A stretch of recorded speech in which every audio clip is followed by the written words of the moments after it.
Sorry for the delay.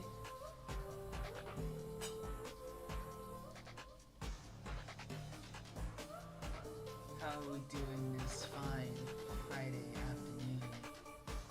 It is now currently 7 o'clock in Southern California. It has been quite a busy week for me. I was debating on doing another live stream. The last one I thought did pretty alright. We had a few people, we had a nice little chitter chatter while we worked on a commission live. Since then I have gotten a few more commissions from a couple of people, and I really do appreciate the support.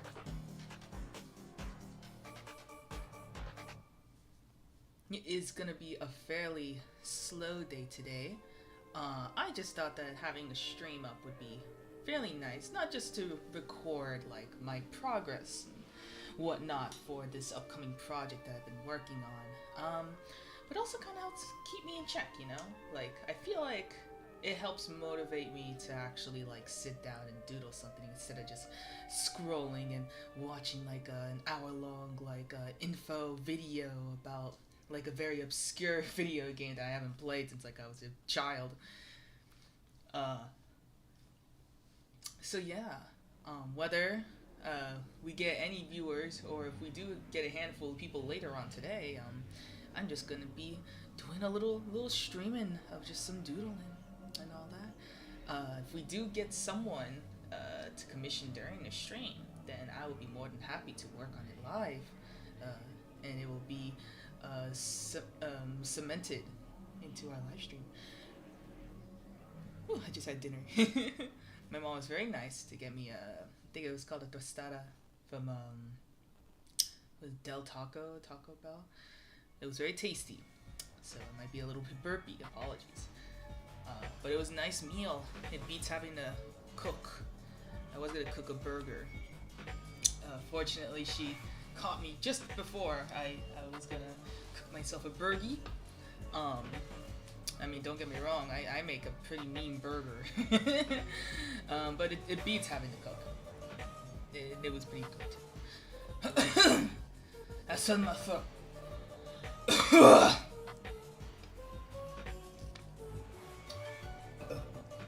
Hydrate, don't dehydrate. Alright. I did make a few tweaks to my streamer layout. After the first stream, I noticed that my little chat bar wasn't really working as well as I wanted it to. So I decided to change it, make it more of like a blackboard instead of a whiteboard, so we can actually see the text chat. And I should probably crop out that little part right there with this. Cool. So it's like clean, I would say. I'm just tweaking the chat thing. There we go. Alright, so oh my god. I almost dropped my hydro flask right there. That would have sucked. Alright. So today I wanted to work on my sprites for a project that I am doing. One that I have always tend to talk about during my friend Ryan's streams. But for those who are new to my channel, I have been wanting to do like a passion project. And by passion project, it's just like a project where I'm not expecting to get any real monetary gain from it. In fact, I'm not even expecting it to get much attention.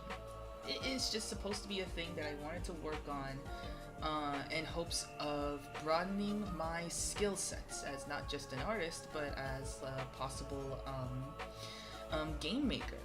Not necessarily a game per se, but it would be pretty neat. Because I think a lot of people aspire to find different forms of media to tell a story.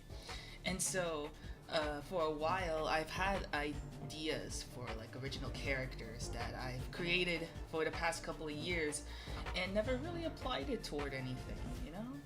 We sit on these ideas and we think that, oh, that's never going to happen. And it's like, I don't even know if I'm even talented enough to, you know, make something with it. So I had a bunch of ideas for OCs and stuff like that. So I thought, you know what? Why don't we just like use all these ideas into one concept? And that's where the concept of The Boys came from. And no, not The Boys is in the comic book that was turned into a TV show, although the name of it is supposed to be a parody of it. The Boys is a original visual novel slash comic slash story idea that I wanted to make based off of a handful of OCs that have their own individual like stories and history to them, and just throw them into one little sandbox and see how they engage with each other through multiple different like shenanigans throughout each episode. That is the very like TLDR of the idea that I have. The real big project will come from the way that I tell this story. And I mentioned visual novel because I have been inspired by programs like RenPy that are usually used for like choose your own adventure stories or like dating sims and stuff. And I wanna learn how to use that program. So I wanted to use RenPy as the program of choice in order to tell this visual novel. It's not going to be a choose your own adventure game. It's not going to be a game at all. It is like it is called a visual novel where you're just like able to read through it, and it's going to have like little it's going to have music, it's going to have like cutscenes and all that stuff. Mostly like screenshots. I'm not really an animator, at least not yet. I'm more of like a animatic thumbnails kind of person myself. So I want to use that as an opportunity to learn how to use RenPy. So hopefully in the future I can probably like learn how to do the whole like branching story path thing. I actually have an idea for a choose your own adventure kind of story that I made through Google Docs, which would be fairly interesting to do a whole choose your own adventure story through Google Docs, because there is a way to like link certain scenarios back and forth, which I did experiment with a couple of friends of mine, which I thought was a lot of fun. But it would be more visually appealing if I were able to do it on a program like RenPy. So I hope it's something as simple as a visual novel that I can learn how to use it, and then eventually make something from there. But this passion project of mine is something that like has been in the works for definitely over a year now. You could say a couple of years, depending on how you look at it. Because like these characters that I've developed have been from a span of like years of having, from like the very first one to the most recent one, that was probably made like a little less than a year ago, and kind of joined the gangle of characters that will be part of this story. I talk a little vague about what the story is going to be about specifically, but it's usually because I tend to repeat myself a lot when it comes to talking about my original characters and stuff like that. But I mean, as long as we're here, we might as well use this opportunity to kind of talk a little bit about the characters that I will be using for this story. So let me just go ahead and pull up my sprites for this. It's a big file. I was actually working on it yesterday, so like most of yesterday was spent like organizing a bunch of stuff. So let's see. If you had joined me on, I don't remember. Oh yeah, I think I was talking a little bit about it last stream. So if you are a little bit curious about some details regarding my characters and stuff, I did talk about it on my first Doodle stream, so you can go ahead and check that out as well. But I'll go ahead and recap for those who are going to be watching this later on, and maybe for myself as a reference point, you know. So I actually have sprites created for some of these characters. The first one is, I wouldn't say he's my first character, but he's definitely one that like kind of touched on my heartstrings a bit when I first used him. This is Statler Waldorf. He is a arcane trickster half-elf that I created for a what is it called? 5th edition. For Dungeons & Dragons 5th edition, for a campaign that I played with a now ex-boyfriend of mine, but at the time he was a close friend of mine when I first started playing in his campaign. It's a very incredible story. Let me show some stuff real quick. For those who are curious, I am currently playing the Cult of the Lamb lo-fi live stream. It's basically just their OST, but I love their music so much. It's great.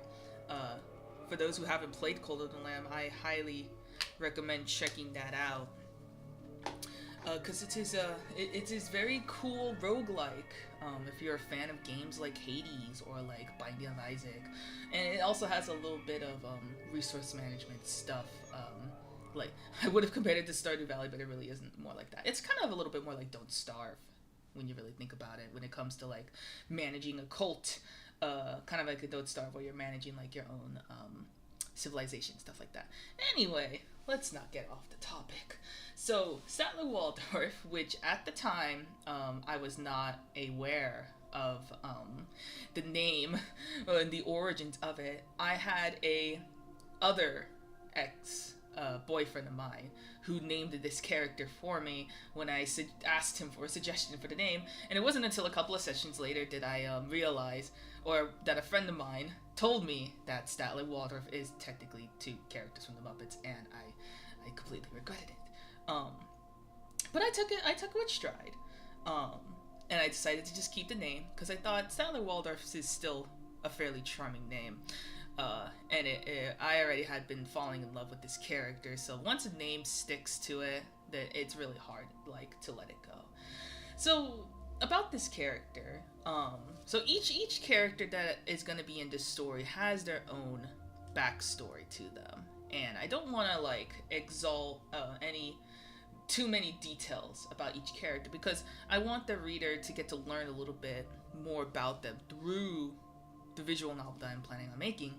The most I could say about this character is, as I said, he is a half-elf, and he comes from a world similar to Forgotten Realms, but in this universe it is called Televir, which is the name of the world that it takes place.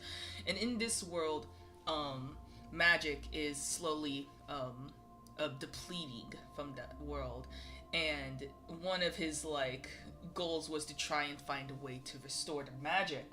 And he is somewhat of a hermit. He travels along on his own.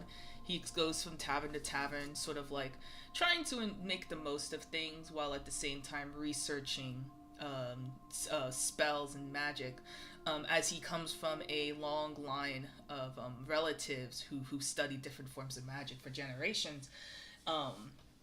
And so he has a little bit of magic in him. As an arcane trickster, arcane tricksters are of the rogue class, but actually know quite a few spells. In the actual build of a arcane trickster, it's usually only limited to like illusionary spells.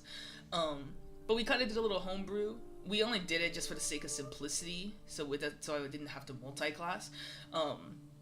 So I was able to have access to at least wizard spells of like first and second level, and I had a lot of fun playing it. The campaign went on for about almost 3 years, but unfortunately went on permanent hiatus, basically halfway into the story, as our DM told us, which is unfortunate. I do hope that I can one day go back and rewrite the entire story, because I actually wrote an entire script of everything that we've gone through so far, which is a script that I've never released to the public. I've told stories about it to a few friends of mine, but like, it is such a lengthy story. It would take so long to tell all about it. So maybe one day I'll reveal the script files and you guys can see all that. But it would kind of be a little bit spoilery in terms of this character, so I'll try to refrain from that until the future. That's the most I will say about this character. He is one of the first. Someone's making a bunch of noise outside. He's one of the first characters. This next character right here, we gotta turn off some layers.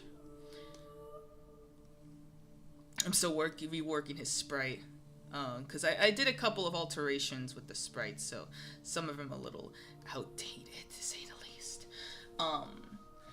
I don't know many people who are familiar with like the nature of the climate of Tumblr back in like the 2000s.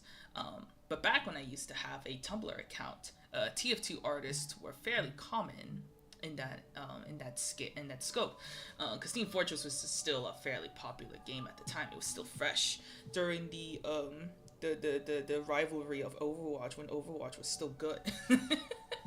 So at the time, and I sure hope there's still artists that still do it, but there are quite a few artists who have like their own OCs for Team Fortress, as there are 9 classes in that game, and a lot of people like to interpret their 10th class.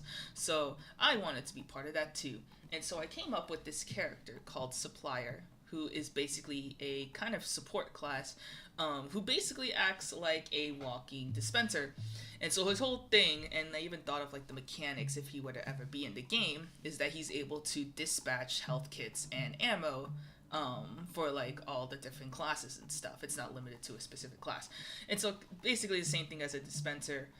He's able to distribute that kind of stuff, and then like similar to how and the engineer needs to be able to reload in order to upgrade his gear, he would also need to like pick up ammo again in order to distribute it to other classes and stuff. And he also had weapons as well. He would have like a pallet as like his melee weapon, and then he would have like probably like a basic pocket pistol as like his primary gun and all that stuff.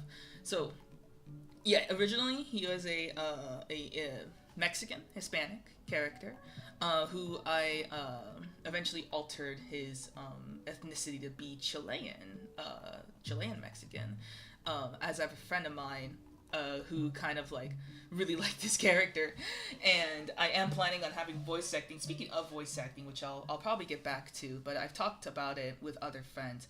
I actually hired voice actors to voice a lot of these characters. In the visual novel, it's not going to have like dialogue, like people talking, as cool as that may be. I pay all of my voice actors for their lines, so that would be quite expensive considering that I am not planning on getting any funding for this series. It is all just coming right out of my pocket. So having to have full-length lines, like full dialogue for this would be excruciating. So I only got a couple of sample audios, kind of similar to the likes of Danganronpa, where they play just simple little efforts instead of like full-length sentences, which saves me a little bit of money, and it can also be reused for multiple episodes, so that's nice. So for my friend who's Chilean, I decided to change the ethnicity of his character and hopefully incorporate more of his what am I call it, heritage, culture into it, because I do like me some diversity. You'll probably pick up that quite a few of my characters are of some kind of like Hispanic ethnicity. I am Guatemalan and Mexican, so I thought might as well just hone in into what I kind of know, even though I don't really speak Spanish myself. But I do enjoy my heritage and where I came from, you know. So I like to have an opportunity to have characters with slightly darker skin. You know what I'm saying? So anyway, back to what we were talking about. So Supplier, his real name is Santiago, but in Team Fortress, you know, all their real names are not disclosed in order for like privacy and all that stuff. Very secretive. So he did originate as a fan character that I decided to kind of make into his own thing. If you've read the TF2 comics, then you'll probably know like the semi-lore behind like the whole organization between Red and Blue and Gray, and like what the whole fight is about and whatnot, and the whole concept of the Australium and stuff. And this might sound crazy to those who don't know anything about Team Fortress 2, but definitely read the comics. There was a whole running gag about the final issue taking like over, what was it, like 6 years or something, before it just dropped like a couple of months ago, and it finally resolved the conclusion of that comic, which was definitely worth it in my personal opinion. It's a great story, it's very funny, and it has a very humble ending that definitely shows that the developers behind Team Fortress still really care about their community and their fan base, which I truly appreciate. So with my character Santiago, I decided to give him like his own kind of original thing that is kind of sort of heavily based on the lore of Team Fortress 2, changing just a couple of names and a couple of other smaller stuff. And for his character, I cannot really disclose too much about like what he does, because that's one of like the things that is like supposed to be like a big plot point at some point in the visual novel, concerning that he's like one of the few characters in the roster that doesn't really have like any special abilities. Like Statler, he has like magic, and some other characters that I am going to show in a bit also have like magic or some kind of super human ability. With Santiago is fairly, I would say, like normal in terms of his skills and whatnot. Don't get me wrong, he could be like fairly like coordinated and good in combat, but I wouldn't call it anything like super fantastic. So getting to learn about like the one thing that makes him special is what's gonna be like the interest in the visual novel. At least that's what I hope. I can tell you that he's a very like outgoing, very bombastic, kind of think of like Scout, but maybe not as pathetic. and that's easy to say, because I think like, you know, everyone has something pathetic about them, but like with Santiago, he really does like carry himself well, although he could get a little bit of carried away is the best thing to say. He can get a little bit reckless in other people's eyes, but in his head he feels like he knows exactly what he's doing because he considers himself a fast thinker, even though a lot of the things that he does could come off a little bit brash. So that is the most I'm able to say about this character. Moving along through our list of characters and stuff like that. Let me see.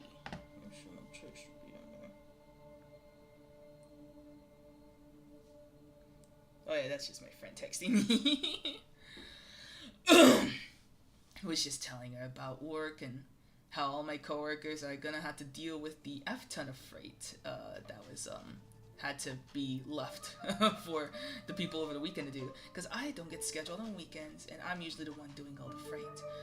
So good luck to them and the F ton of shipments that my boss decided to order to beat the tariff prices. Good for her, I guess. Anyway, next character on our roster. One of my second favorites, personally. And some of y'all may know him. If you follow my Blue Sky account, I post about him quite frequently. And he is also part of a campaign that is... I'm gonna burp. Excuse me. He is part of a campaign that is currently on hiatus, but our DM has stated many times that he really wants to get back into it. And I sure hope so, because I have so many plans for this character that, again, cannot disclose too much information. In fact, it's a little hard to say, because the fact that his story isn't really finished, I can't necessarily give like a full backstory on him, but we've done enough of it to at least give an idea of like this kind of character. And I think for majority of people, just by looks alone, you can tell what kind of character he represents. Yes, he is the quiet, I wouldn't use the term stoic, he's just very distant type. Yes, we are talking about the more edgelord character that feels like they are more suited for the 2000s, the days of AC/DC and Hot Topic, which is my type. I always love those edgelord characters, but it has to be done in a certain way. There are certain edgelords that like come off as too cheesy for me. But characters like Todoroki and like Ichimatsu kind of have a place in my heart, because it's like they have edge, but there's purpose to it. most edgy characters that I see like in animes and stuff are edgy just for the sake of being edgy, but the show never really divulges into why they act the way they do, and those kind of like are not really the ones that I enjoy. But for this character, his name is Willow Dawnmer, and he exists in the universe of Shadow of the Demon Lord, which is quite an obscure system that I don't believe there's an actual physical book about that you can just get anywhere. You have to kind of find it online. Which those kinds of things are pretty neat because it makes it feel more special.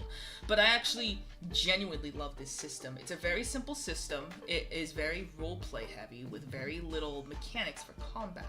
So if you're someone who prefers like battle and all that and like the technicality of it, I wouldn't really recommend this system.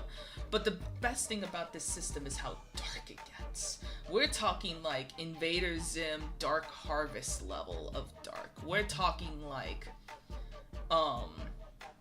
what other like disturbing stuff have we watched? Like the horror games that's not mascot horror. Resident Evil, Silent Hill, those kind of like body horror kind of things. We're talking like spells where you can literally crap yourself to death. We're talking about classes, quote unquote classes, where you can like give birth to a demon baby and use it to fight for you. That kind of level of dark. I love it. And you may not think that with the kind of like aesthetic that I give off, but I do like me some dark stuff, some dark content every so often. That's why like the concepts of creepypastas and infection AUs always pique my interest. But that's a story for another day. But Willow Dawnmer, like I mentioned, he's a very quiet type. He likes to study when it comes to magic, kind of similar to Statler. But in this universe, his goal is to try and study the supernatural of demons and demonology. So he's a demonologist. He studies like stuff related to like dark magic, which is a very kind of prominent thing in this universe, but it's something that's very taboo. You want to avoid these kind of people, and he doesn't really do a good job in keeping away when it comes to like this dark magic. But he's determined to figure out how to stop these demons from possibly taking over Earth, as it's called in that universe. It's not our Earth; it's a different kind of Earth. It's a more like dark fantasy sort of like way of Earth. But yeah, demons are threatening to take over. And so Willow is trying to find a way to stop them.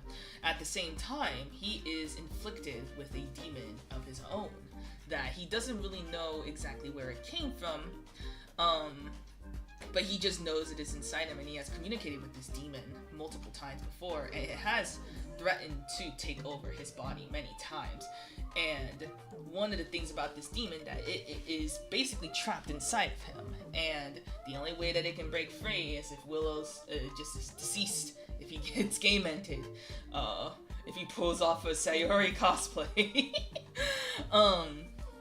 So yeah, so he's got a little dark gremlin inside of him, which will also be a featured character in the visual novel.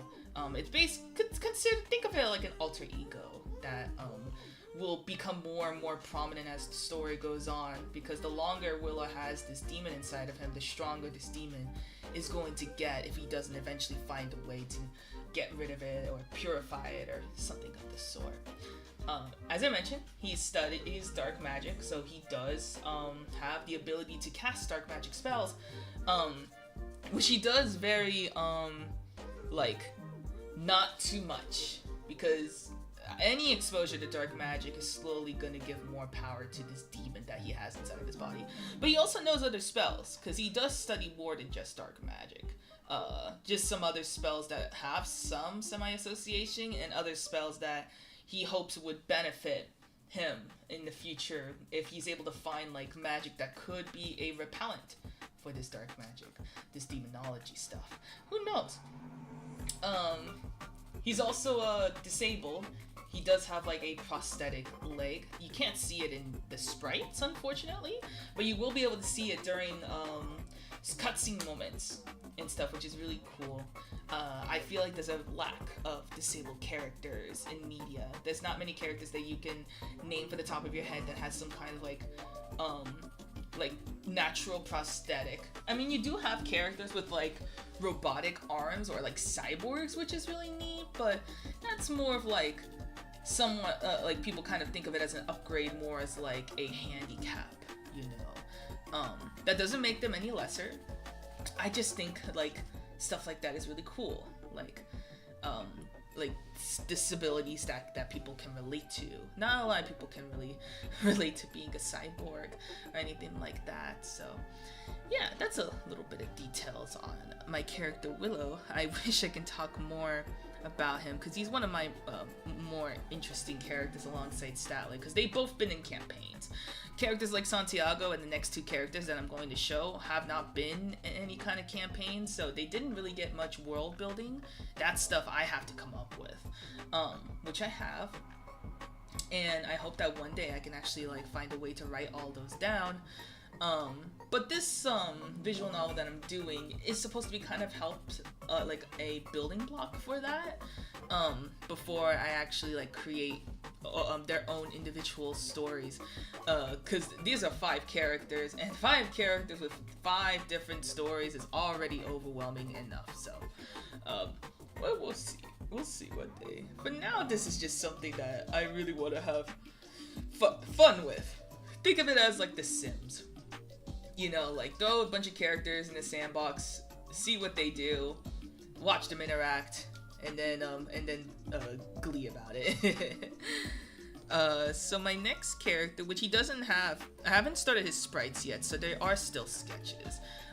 Daniel Clark is he's not based off of a system, and unfortunately, my ex, who was the DM for the campaign that Statler was in, wanted to do a modern style superhero system. And yes, I am aware that there are systems already existing for that, but he just could not find the one that fits the kind of play style that he wanted to do.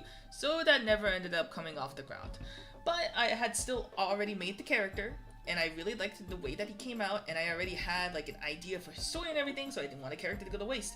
So in this universe, it basically takes place on a alternate like Earth, but it's the closest to Earth you're going to get.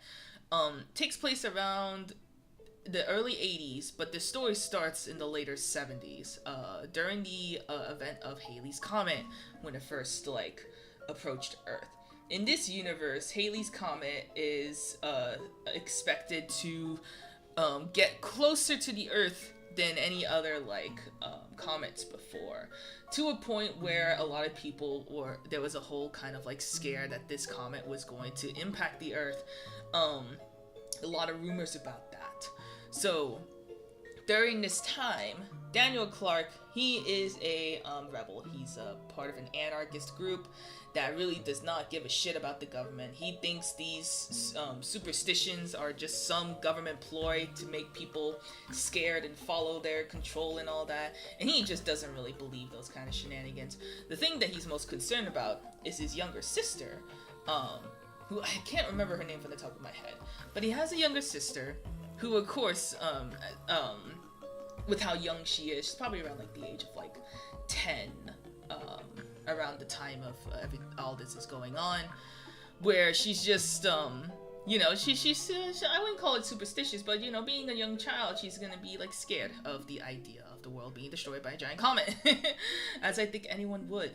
So in the story, his parents are divorced, and his sister's living with his mom, and he doesn't decide to, but he's kind of forced to live with his dad as his mom leaves. And so when he's older, his mom ends up contacting him during this event, like when the Halley's Comet is expected to arrive at some point, begging him to come and to like help out his sister, who is still very paranoid about all this. So he ends up going to visit, and during this during all this, when Halley's Comet eventually arrives, it actually explodes in the stratosphere and causes to infect an entire city that, at least from what my DM stated, basically like annihilates about like 95-97% of the like of that city.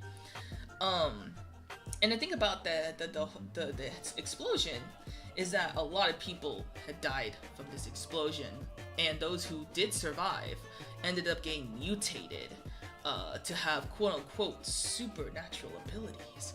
Not in the case of like, oh, now I can like fly and now I can like breathe underwater. Supernatural abilities in the case that things that they've already are skilled or like very like prominent at ends up getting mutated. So for Daniel here, he is a hothead, and I would say that he's kind of like a brute. So when he was infected by this Halley's Comet explosion, he ended up developing this berserker kind of ability. And the way that my DM described it is like it has to have some kind of scientific logic to it. So for his character, I decided that for a berserker mode to occur, the adrenaline in his body has to be very prominent.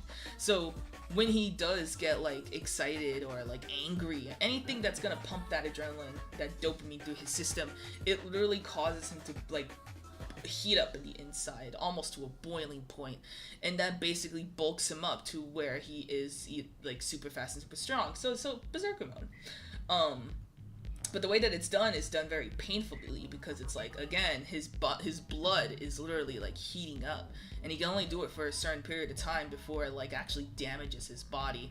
But over time, like his body will be able to like get used to it. But I doubt anyone would really like be comfortable with the idea of their blood being so hot that it practically like burns your skin. So that's like how his ability works, and he is not a very big fan of it. His whole thing in his story is that he's trying to find a way to get rid of this ability of his. So that becomes like a big old plot and stuff. And like I mentioned, he's kind of a hothead and really doesn't give a crap about it, about like the government or like people who try to like tell him what to do and all that. But he does also have a soft side, because he cares about those that he considers like close to him, especially like his sister or like his dad, you know. He tries to have some like understanding with this mom, but the fact that the mother took away like a family member of his that he considered most close, I think, is what he takes personally most. And I think I talked more about his lore than my other characters, but that's because like I have like kind of a relatability to this character. He's a little bit more grounded compared to the rest, because I have my own experience of not being raised with two parents. I was raised with just my mom and my older brother, who's only a year older than me. So I know the feeling of like only having one like brother / sister to kind of like be a guide, and having like only one like parental figure that you look up to and stuff. So that's my Daniel right there. He's also part Mexican, but like similar to me, he doesn't really like study it or anything like that, so he's like prominently English speaking, prominently American, you know. So I just like the fact that he has a little bit of spiciness to him. Anyway, since we talked enough about Daniel, we'll move on to the final character. This one is like the most interesting, I think, in terms of the entire roster, because his inspiration comes from the fact that he was a gender bent of myself a little bit. So I doubt anyone, you won't be able to. I've deleted my DeviantArt account ever since DeviantArt started to become prominently AI supportive, which is a no bueno in my book. So I ended up deleting that account that I had for like as long as I've known my friend Ryan, which is about like 10-ish years. I did end up archiving a lot of the older drawings, but I deleted a good amount that I did not want having spread around in public and all that stuff. But so when I used to have a Deviant account, I had a character by the name of Paul, similar name to this, and he definitely looked a lot more different than what I have now. I'll have to, whenever like I talk a little bit more about Paul, I'll have to show y'all like his original design. But like his whole gist, or at least what I'm able to tell you without spoiling too much, is that in this universe, similar to Earth, this takes place way far into the future. I was originally going to establish it in like the 3000s to make it more dystopian, but with the growing rise of like artificial intelligence and robots being servants to us, that kind of future may be a little bit more closer than I expected. So who knows if I might have to alter what time this takes place. But the fact that it doesn't take place on Earth, I don't think really matters too much, so I might just keep it as like the 3000s and establish it as like this is what is considered like the way future in this universe, but like it's fairly closer to our universe when you really think about it. So in this universe, there is a big divide between the quote-unquote high class and low class. And what defines the high class and low class is those who have embraced artificial intelligence, who use it in their everyday lives, and only those who either have a lot of money or who are like very highly intellectual would be able to like live easily in the higher society. And like big businesses, corporations are the ones that strive there, and everything's like kind of clean and kind of like utopian, quote unquote utopian. Whereas in the lower class are those who stick to their own morals, that are like they look out for each other, very artist like inspired. So like you have a lot of like artistic people, like creative, like-minded individuals who do not like embrace like the use of like AI to replace like their jobs. A lot of those who had their jobs replaced by AI would be pushed into these societies as they try to find ways of making money with what very little they have, especially when a lot of it was taken away when artificial intelligence like started taking over like jobs and whatnot. So, very big divide. I don't like kind of using the connotation that like, oh yeah, the lower class is only for those who are poor and can't afford to live in the high class.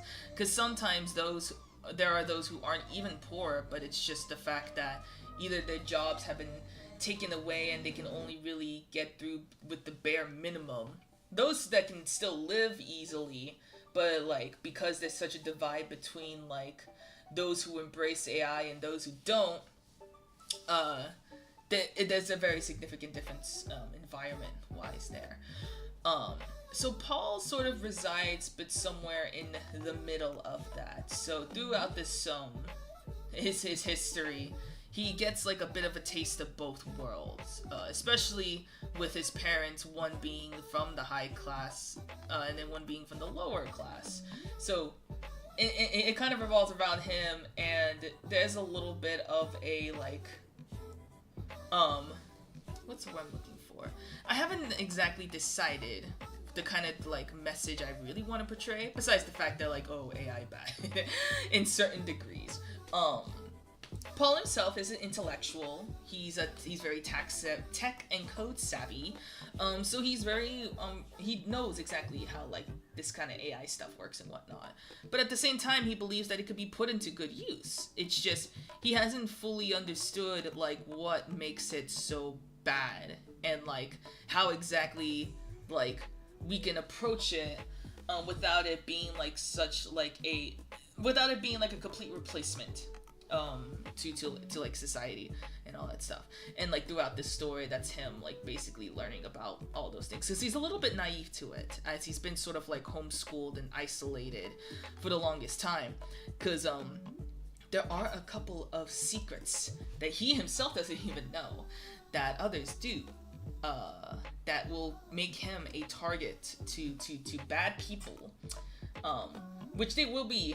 He's one of the first characters that we get to know about through my visual novel, so I won't have to say too much now because we'll learn about him through the first episode, as a matter of fact.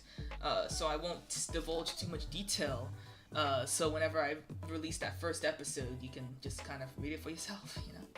I do also plan on making it into like a YouTube video. So the purpose of it being a visual novel on Ren'Py, not only are you able to like read it at your own pace, but at the same time, I'm able to learn the program, as I mentioned before. But I will also make it available for YouTube. Basically how I'm going to do it is just screen record it and then just upload it. So for those who don't want to like go out of their way to get a PC just to play and download it and play it on the PC and all that, they could just watch the video and it'll be just the same thing. And if you really need time to like read the dialogue and stuff like that, then you can always just pause the video. So that's what's gonna happen.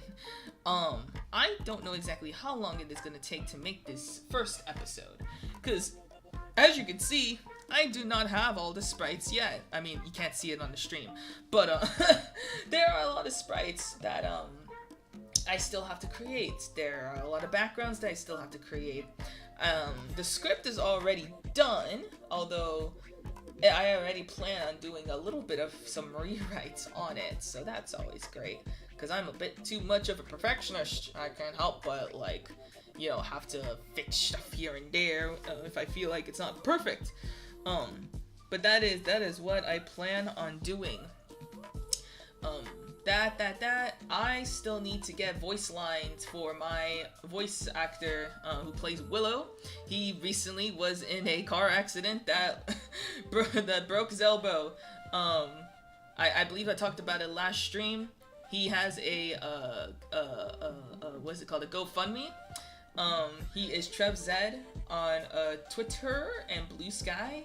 If you go and check him out, he is an incredible voice actor. He voices some characters in a pretty, I wouldn't call it like super popular, but it's a well-known group called Adrenaline Dubs, and he does a great job on there.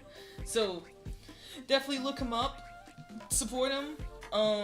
Hopefully he has a very fast recovery, so I may get my commission done. Because it has been quite some time and he's been fairly busy, so I hope that he can get back on that, you know. Because I mean, I can always like show a couple of stuff that he's done. I'll show it on a later stream whenever like I decide to have another chill stream like this. But he's done voice work for Willow already before. You can find it on my TikTok. You can find it on some posts. I don't know if I posted it on Blue. I don't think I did. What other stuff have I done with Willow? I know that there definitely is one on TikTok that you can find. I've had him do a couple of other things as well, just as like tests and all that. So yeah, same thing with Statler. I forgot to mention. So Statler is also voiced by a friend of his named Pixel Drew, who's been a longer I don't know if I should use the term employee, because I do pay them, but they're also really cool. We did a stream with Ryan. We played Monster Road Trip together. It was very funny. You can probably find it in Ryan's VODs on Twitch. Look her up, Call Me Ryan, if you're very interested in that one. He voices my character Statler Waldorf, and he's been such a delight. There's definitely several videos that you can watch on my YouTube channel. I've done a few things with his character. There's also a few things on TikTok as well you can find his work on, as he's played my character Statler. I've definitely given him more money, I think, compared to any other voice actor that I've hired. I just love voice acting. I think it's beautiful. I think it's magical. So as people give me money, I give other people money. It's very ironic. I don't pay many artists to draw stuff for me. I should do that more. I guess it's just the fact that when you're an artist yourself, you just kind of think like, oh, I could just make my own stuff. I don't really need to pay someone else for something that I can make. But people have their own unique styles, and sometimes there are some styles that like I cannot replicate. So it's like, I'll pay someone else to do it for me. And you know, not a lot of people do fan art unless you're like really popular and all that stuff. So sometimes you just gotta find a way to coax people into wanting to make your characters. I've seen those memes about, oh, draw your character in your art style. That's just an easy way to say free commission. So I've never done that. But honestly, if that's one of the ways of getting like free fan art, then sign me up. Sign me up for that. But I love paying artists because we artists are trying to thrive in a world where our talent is trying to be replaced by artificial intelligence, and I am not a big fan of that. So, I'm just looking at some messages. My Discord be popping. My friend has updated me to let me know that my chat may not be loading right. 1 second. Oh, there are people talking in the chat. I don't know why I didn't update. Maybe I should have resetted my chat before I started this. But don't worry, there's a few people here. Oh, hi Juan, hi Jazzy, hi Benny, hey Ryan. Thank you, Curbs, for the heads up. I don't know how long y'all have been there. This is definitely embarrassing. Let me reload the chat. Should be. Thanks, Ryan. You told me just now. It's like, as I reloaded the stream. I think it's because like I try having this chat set up before the stream starts, but I should probably do it when like I go live, so that works like that. All right, let's see. I'm gonna do that. No cursing. Yeah, I typed as I said that. Yeah, no. Kirby DM'd me on Discord, so I'm not sure how many. I'm not sure how long y'all have been there and all that stuff. But I think it's working fine now. Let me. You got it. Whoops. I thought we fixed these technical difficulties, but I guess not.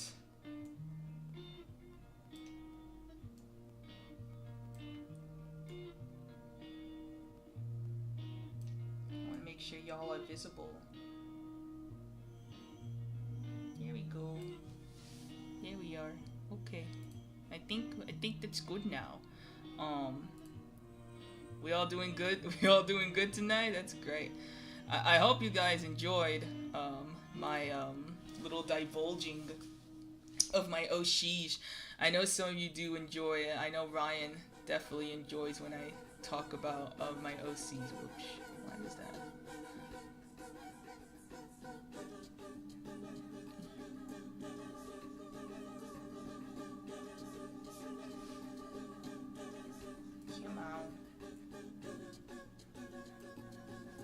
I hate that I have to keep adjusting this, but my YouTube is very funny.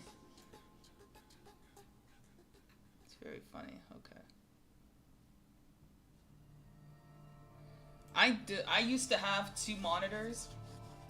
Unfortunately, I only have one and my art tablet. So I'm planning on getting my second monitor again to make streaming hella easier.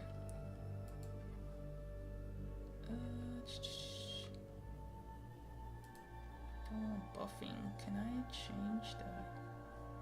Sorry for those who may be experiencing some lag on my end. Probably have a weak internet going on at the moment.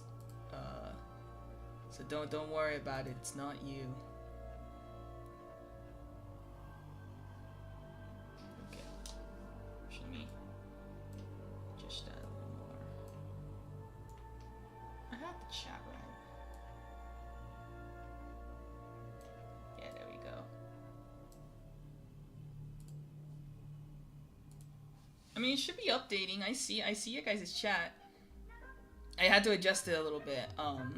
My YouTube is a little bit slow, so chat messages may come in a little bit slower than usual. Because I tried to have normal latency. Well, normal latency would mean that the chat would come at the same time, or maybe it's low latency. I will make sure to have low latency set next time when I start the stream. Uh, so then like chats actually come in at the right points and whatnot.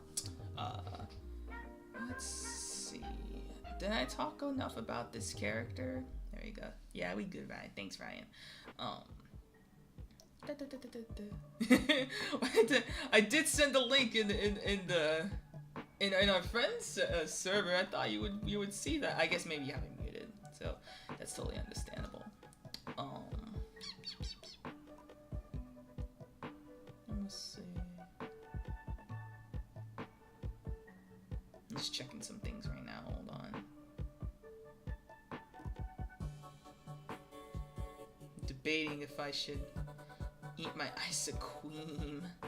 I have well, my mom made some tres leches cake, and that sounds really good too. And it's not as cold. It doesn't hurt my feelings as much as tres leches cake. So yeah, maybe I might go with that.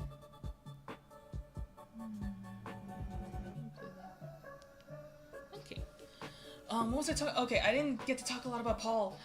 So with Paul, he was originally like I mentioned, he's a gender bent of myself. Because I'm so original. But he eventually sort of developed his own kind of thing, because I don't consider myself tech savvy, as you can totally tell. I definitely know how to like use text chat and all that jazz. He's definitely a lot smarter than me, but he does still retain a lot of his like very like introverted yet like eager personality. Funny little story. When I was getting the voice lines for this character, I had to ask my VA to basically replicate my talking style. And we've known each other for a little bit. I think it's already been like about a year since we've been like quote unquote on and off with each other, like in terms of chatting. He's a very hard person to get a hold of sometimes, so you just gotta kind of poke at him like a bear with the stick. But he's a sweetheart. And he never minds when I poke him. So it was really funny having to ask him, could you just like hone in like how I would talk and apply it to this character? And he did a surprisingly good job. I'm genuinely like, it puts into retrospective like the way that like I sound to other people, which I don't know if it's a good thing or a bad thing, but I love how the voice lines came out. And I hope you guys do like them when I eventually like get them implemented into the visual novel, because that's gonna be a whole process. I still have to cut up the lines. For the visual novel I'm doing, they have like their own individual sound bites, because that's the only way to apply it through Ren'Py. You can't just do it as like one whole freaking file. So they have to be put into like their own file with their own names, so then when I code it into Ren'Py, it plays the exact dialogue that I need for certain situations. Hello, Urchin, welcome to the stream! I had technical difficulties for a bit, so I didn't even notice chat was trying to talk. I was like, man, there's no one in the chat. I'm just talking to myself. While all in all, there were people that have been watching this whole time. But that's okay. Let's see.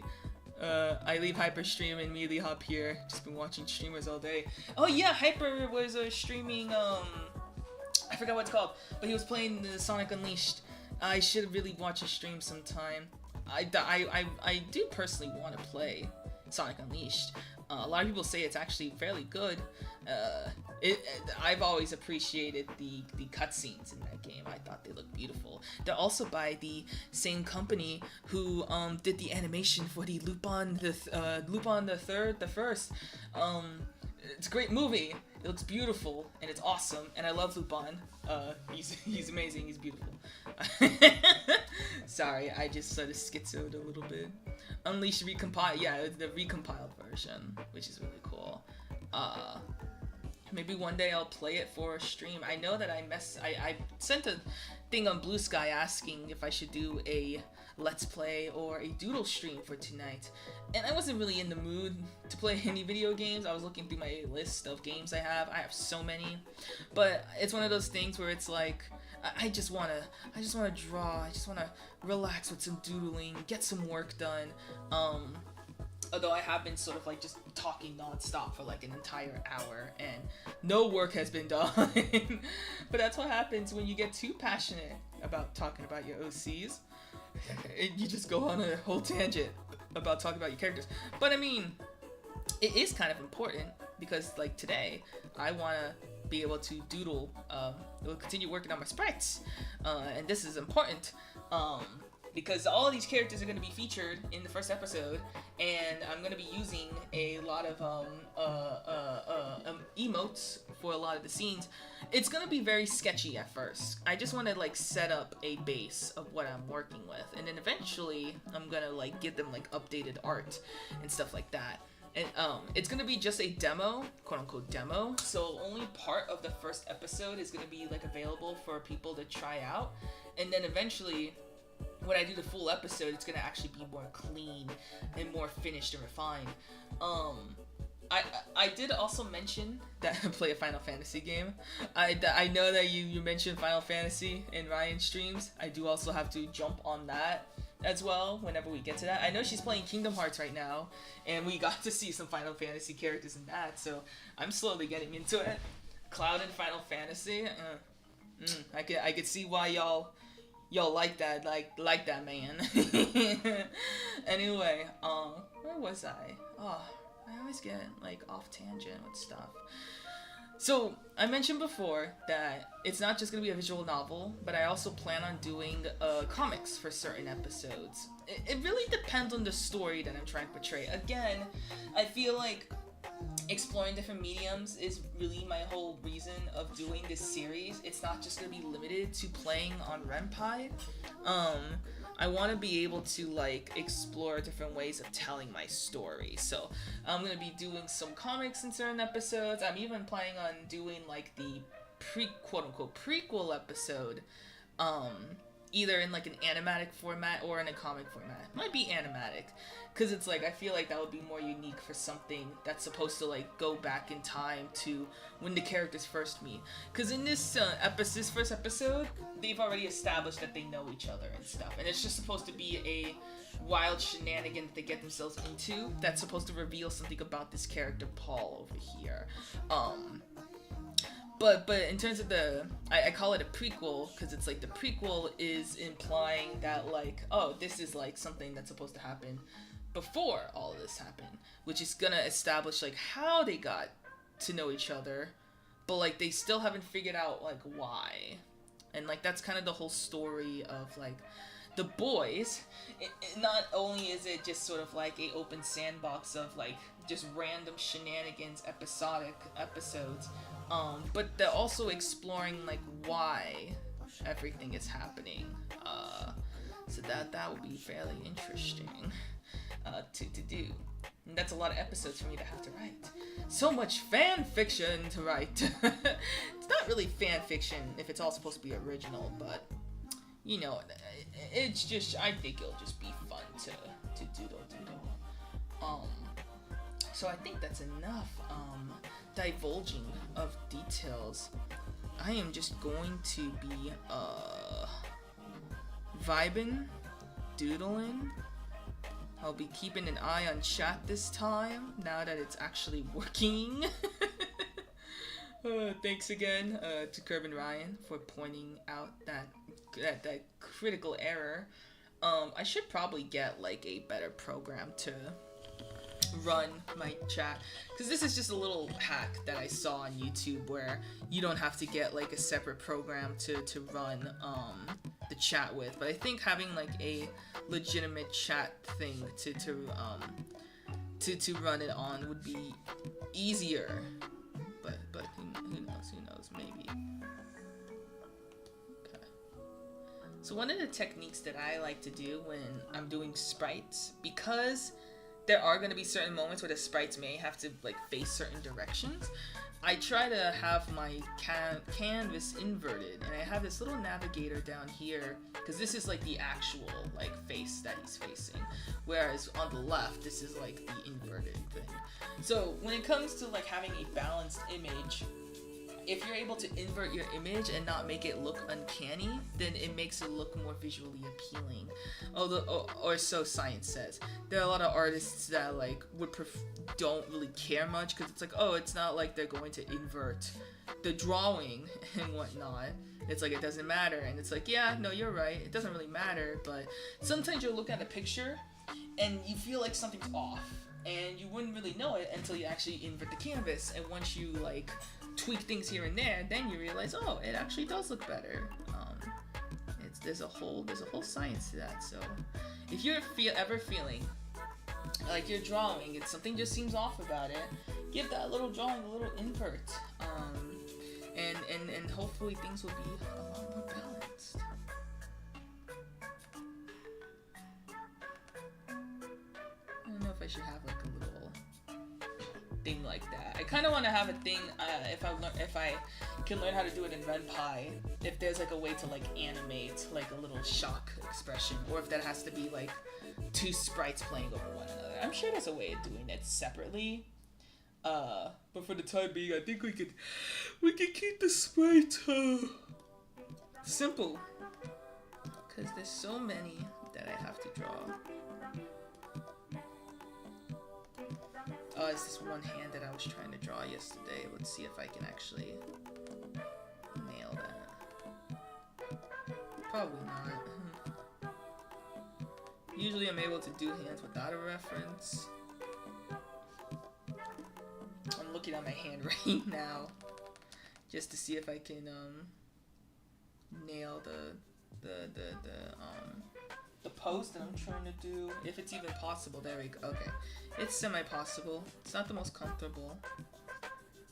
You do want to be a semi-realistic with it.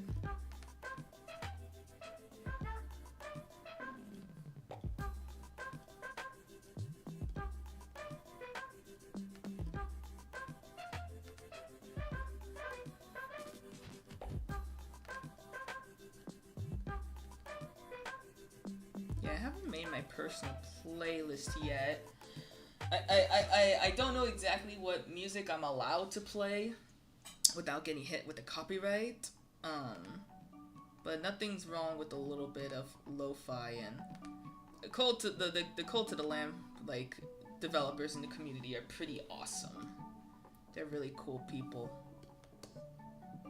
They actually like initiated like a wedding at a convention, I believe. Very Cult of the Lamb style. It was very cool.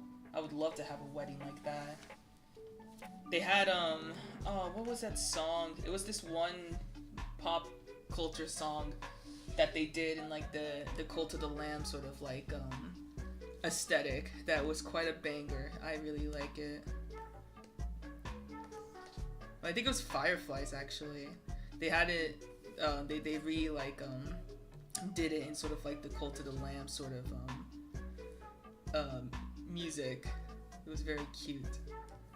Cause like the characters in that game, they talk and babble, and so of course they don't actually sing the lyrics, they just babble it. But you know exactly what song it is just based off of the way they babble. So it's really funny. It's funny but adorable, very wholesome, very epic. Okay, I won't put too much work into. Like I mentioned, I cannot be so much of a perfectionist because there's so many sprites that I have to do. So we're gonna try keeping it simple, chat.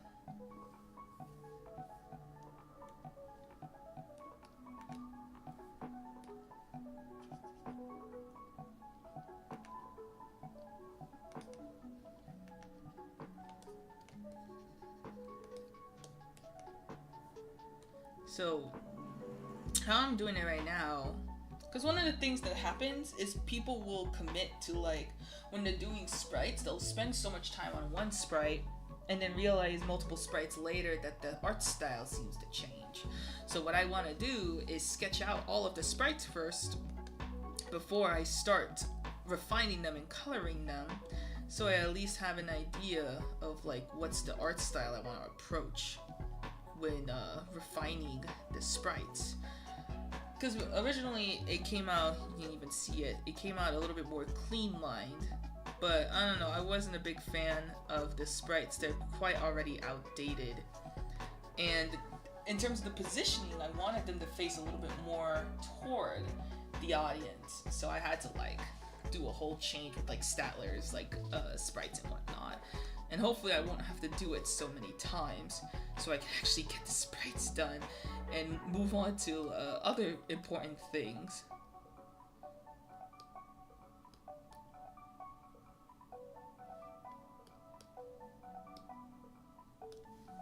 I know the easiest thing could be just to use one pose and just change the facial expression, but it's like, if I'm gonna be doing this, I wanna like put some more work into it. So like, yeah, of course I'm gonna give characters like more unique posings and whatnot.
Grab a drink, what I missed? No, I don't think.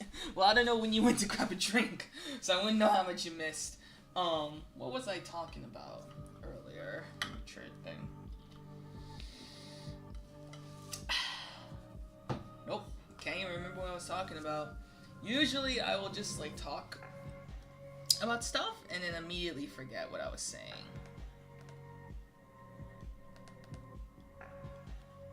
I was just talking about, oh yeah, inverting canvases to make your art look better.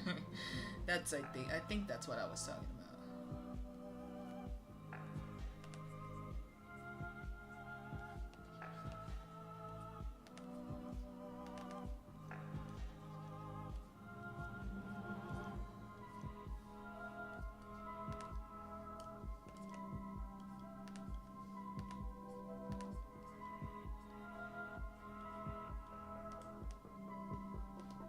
Did you read my last chat? I said, yeah, the Final Fantasy, I did read that.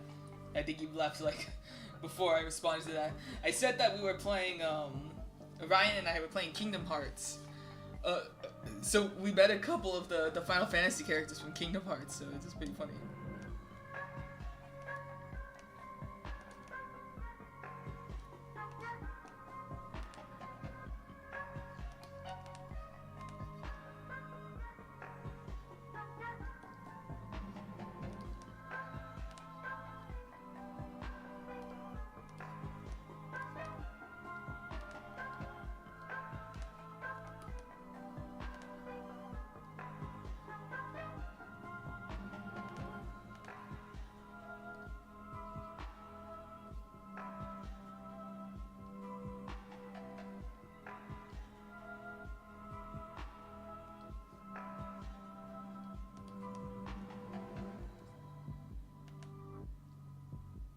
I need to give 25 quid to play Final Fantasy 7.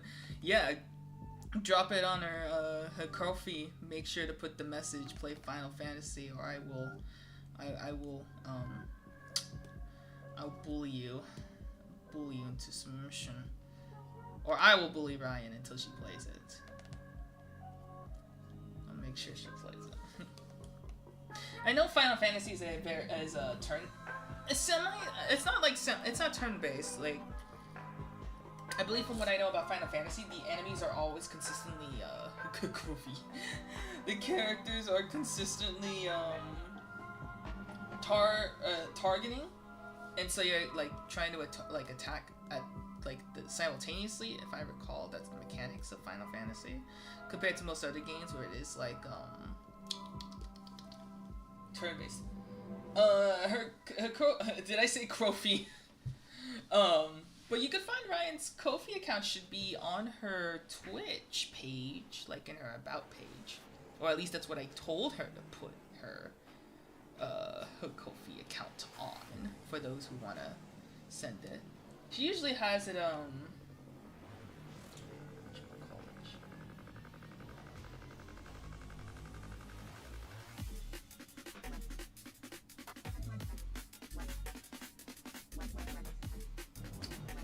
my coworker's talking about the mini fridge. Oh, wish they had a fridge. Our work has a fridge. We're very spoiled to have a mini fridge.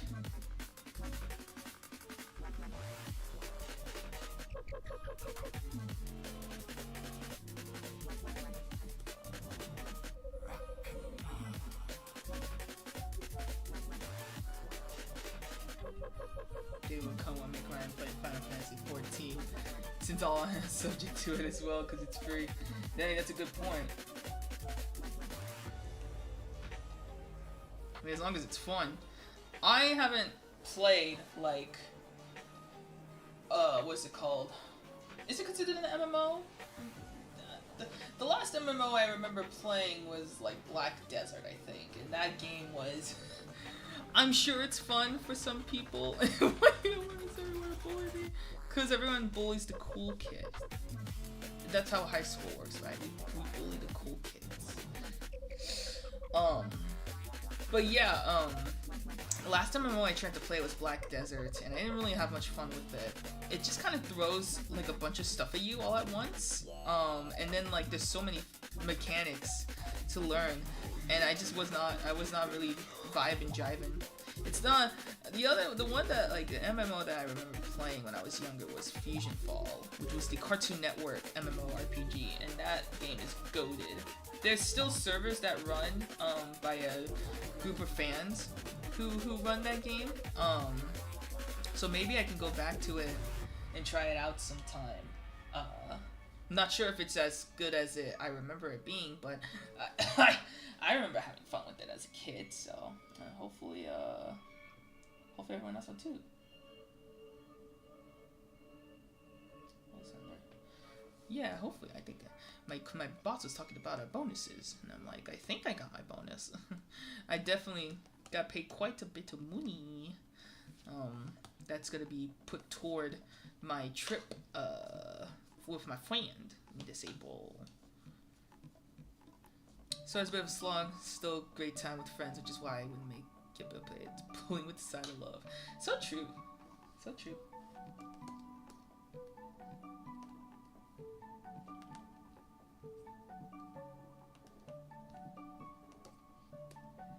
Trying to think how I should have the hand for this.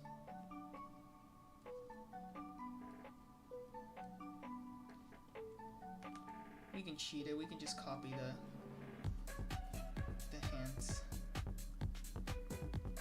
I was at I was walking around the mall for my break, and I remember my favorite brand, Squishable, which is a brand of plushies, because I love plushies. There is this plushie, it's a Mothman plushie. His name is Professor Moth, I think it is, and it's part of an alter ego series, which is like just reskins of a popular plushie. So Mothman is a fairly popular one, and there's one of him as like a dapper little professor guy, and I am actually going to be playing in a campaign based off of the Vampire the Masquerade system this Sunday, and I'm basically making a child detective character who turned vampire. So I thought that this Mothman sort of dapper professor would be a great thing to bring every Sunday But they haven't released it yet. It's supposed to release on the 4th of April. So I have to make sure that I jump right on that as soon as it drops. I don't want to miss out. I'm sure that it will be sold out by the weekend, so I won't have much time to think about it. I know I have so many plushies already. In fact, I need to kind of get rid of some more plushies if I want to make room for him. My mom will probably be upset if I keep bringing in more plush, but I just can't help myself. They're like my little buddies. I had to leave some behind when I had to move to a different apartment, unfortunately. But luckily I did keep the ones that meant the most to me. There are a few that I currently have right now that I feel like, I don't really need it, but it's hard to rehouse them. I don't really want to donate to Goodwill, because it's like they just end up reselling it, and it's like, that's stupid. Like, give it to baby, give it to child who will love and care for it. I just don't know too many babies around here who are looking to get plushies.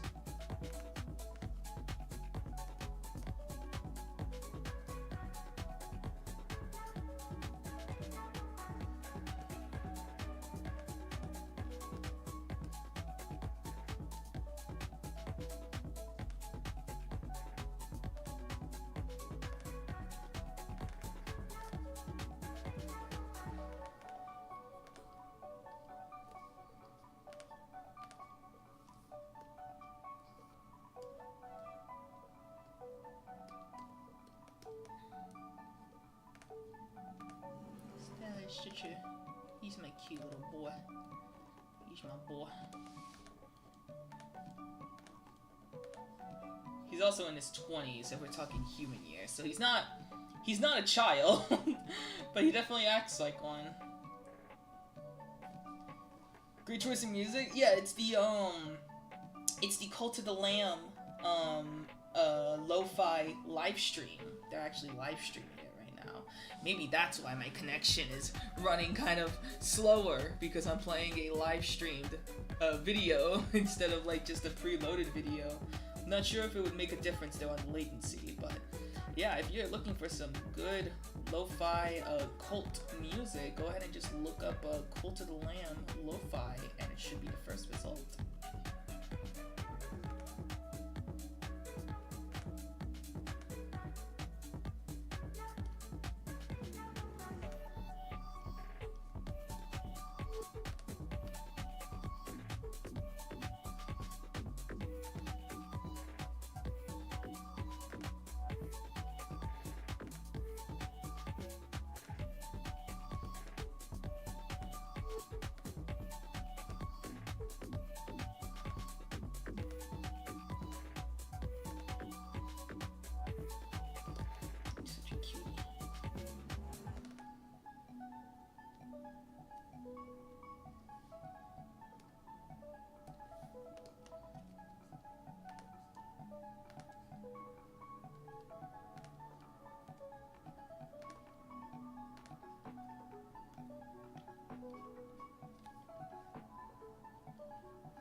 Like every time I draw Statler, his hair just gets fluffier and fluffier.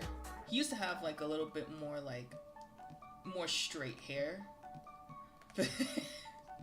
but over time his hair reflects his sexuality. Oh, I should mention that he is canonically a homosexual. Um, it's a I was about to say it's a trait. It's a character of his that like I never really came into play when we played in the campaign. Although there is this character named Henry who is basically like a priest of a religion called the Tender, which is a homebrew religion that our DM made. That's kind of similar to Christianity, but it's supposed to be like a the teaching of like love and to like forgiveness for everyone and all that. It's very nice, very wholesome, and this Henry character was like super sweet, and so of course Statler like fell head over heels for him, but it was more of like a little crush thing than anything.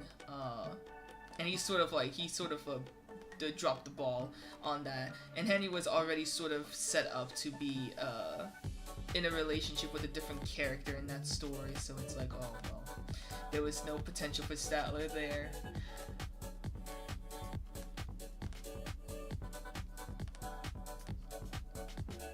But that was like in the campaign. It's gonna be different for the visual novel. There are certain things that happen in the campaign that are not gonna play a role in the story that I'm making.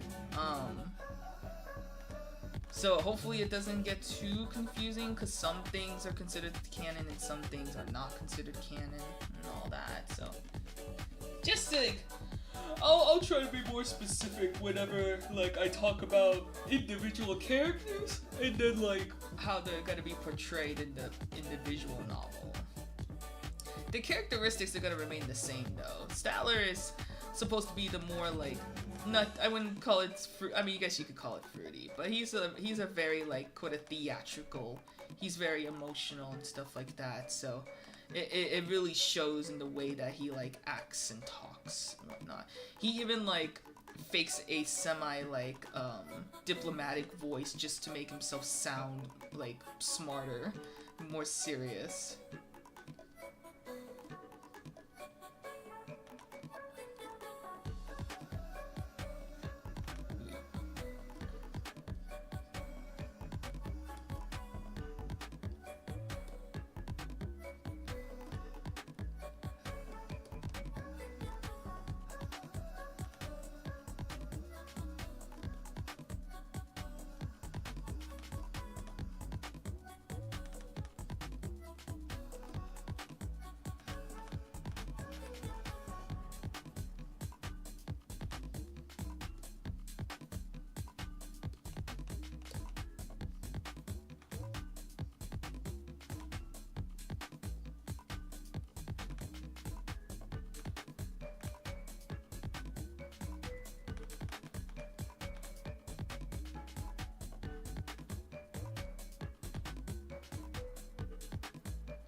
How's my day been? Exhausting. This whole week has been so exhausting. I was mentioning a little bit that my boss, in order to try and jump into getting more product for our store before the tariffs played a serious effect on export and import, she ordered a ton of stuff during her last ordering time, and so we've just been getting pallets of shipments, sometimes all in the same day. And so there's little old me trying to get through a ton of boxes. And the way that our store works is we get everything shipped to the place I work, and then my boss would be the one to pick stuff up and take it to other stores. And that could become very tedious. She doesn't want to hire any another person just to deliver it, and it costs a lot more to deliver individual shipments to other locations. So this is the cheapest way to do it. But then you have so many boxes just kind of waiting in the other room to be picked up, and they start piling and piling. And oh boy, we're already kind of at full capacity. Hopefully she can take in some more stuff tomorrow and whatnot, just to alleviate some space for me. But goodness, so many chests, so much chess, so much backgammon, so many checkers. This whole week was fairly busy. We got a lot of stuff in. I was able to burn through a lot of it, and then just today, not even an hour before I had to clock out, we get in 2 pallets of board games, and it's hey, I can't work on this. I have to clock out in 30 minutes. So unfortunately, my coworkers are gonna have to pick up the slack.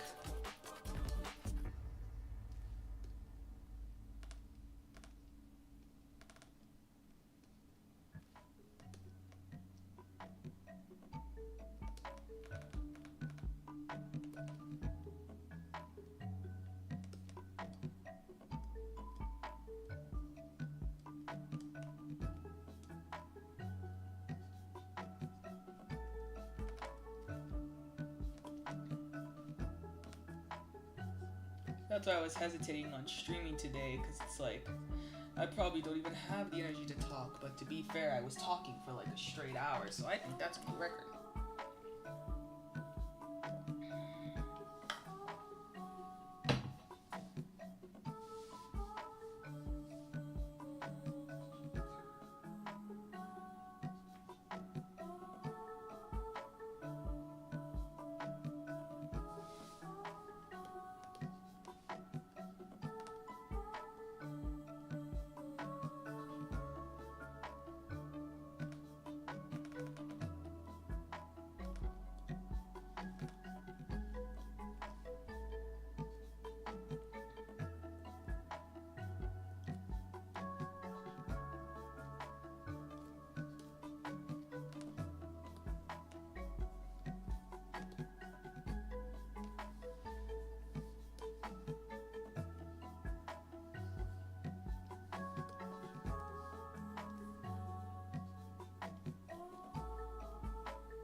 He's so surprised.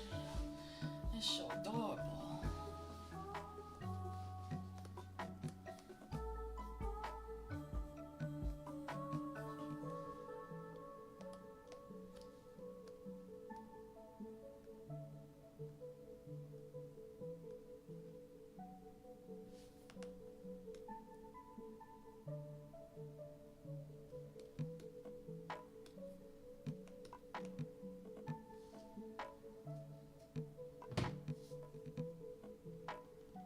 My boss is just sending invoice upon invoice. I'm hoping those aren't all for me.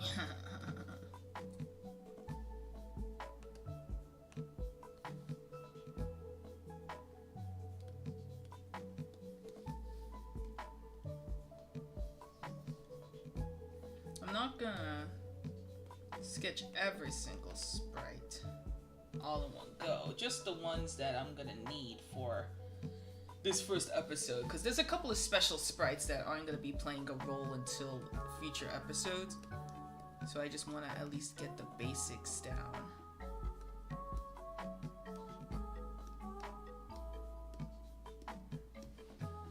Look at how happy he is in this one. He's so cute.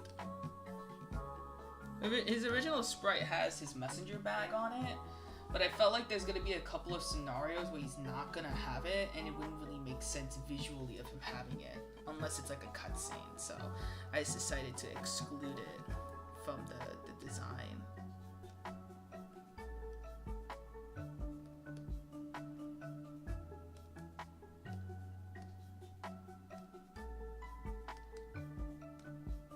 This one has like a different, I wanted to do a different pose for this one because I felt this one was more him. I feel he's so torn.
I was debating, but I don't know again if it's related to copyright.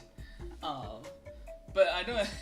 I'm surprised there aren't many streamers who usually have these kind of streams where it's like casual, and then they have like some kind of like react video playing on the side. Like, I could be both a commentator and a art streamer. We can react to a video while at the same time doodling on the side, like most ADHD artists do, because they need double stimuli.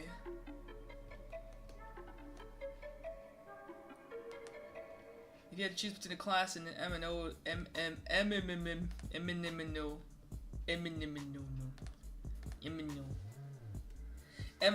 what would it be?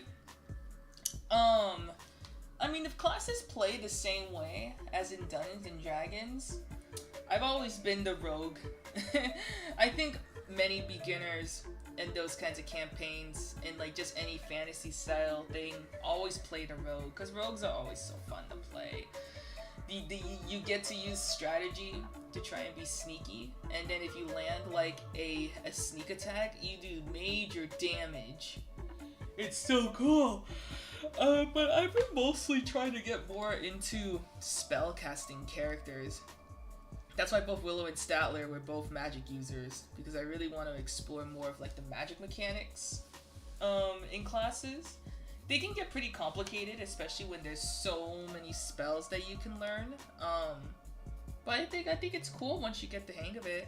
I know for like Willow, his magic list is huge, and after a hiatus, it's gonna take a while for me to remember all of his spells and like what combos I played with them. But you know, I'll pick it back up. I'm sure it'll be fine. So like, yeah, I'm usually playing like a rogue, but preferably I would like to use magic more often. I want to like play like more support characters in like Dungeons and Dragons, but I always tend to default to like the most funniest stuff. Like with this detective character, although he's not really going to be very combat based, he's more supposed to help in terms of social reasoning and like investigation, because he's supposed to be the best detective. It kind of reminds me of Conan. I haven't seen or read Conan, but maybe I should if I really want to hone in on my character, because I think they may share similarities. But yeah, he's sort of supposed to be more of like a roleplay character. There's not really supposed to be much in terms of mechanic to him. So hopefully it'll be something fun for me to play in this new system, because I skimmed through that system and it is dense. It is very dense with lore and rules and stuff, and I'm just like, you know what, I'm gonna just learn as I go. There's no way I'm gonna be able to learn all of this all in one sitting, so we're just gonna learn as we go. That's probably why I decided to play a child character, because usually child characters are still learning new things. So I think it would help with learning this new system. We're both gonna be learning together.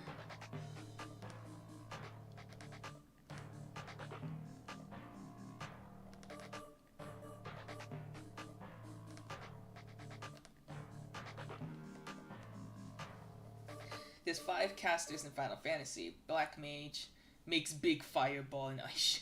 Summoner summons small and big monsters, and Red Mage uses a fencing sword, magic to tackle. I would like to play more of the Black Mage, because it's like I'm not very good when it comes to close combat. I mean, Summoner may be cool too, but Summoner, it feels like something where I won't be able to engage too much. Because it's like you're just kind of calling monsters to do the bidding for you, and that doesn't sound fun. I want to have some, like, engagement in the fight. So, like, yeah, Black Mage sounds cool.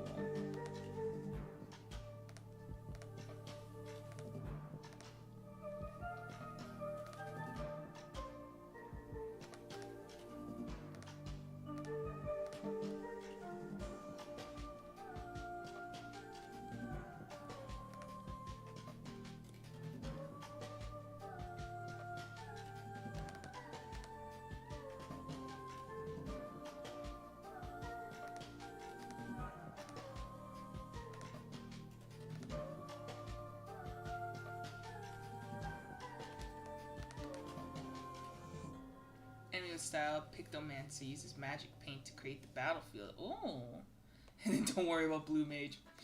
That sounds cool. I like the idea of painting the battlefield. That sounds awesome.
Personally prefer being a tank, hold the line till one is left standing.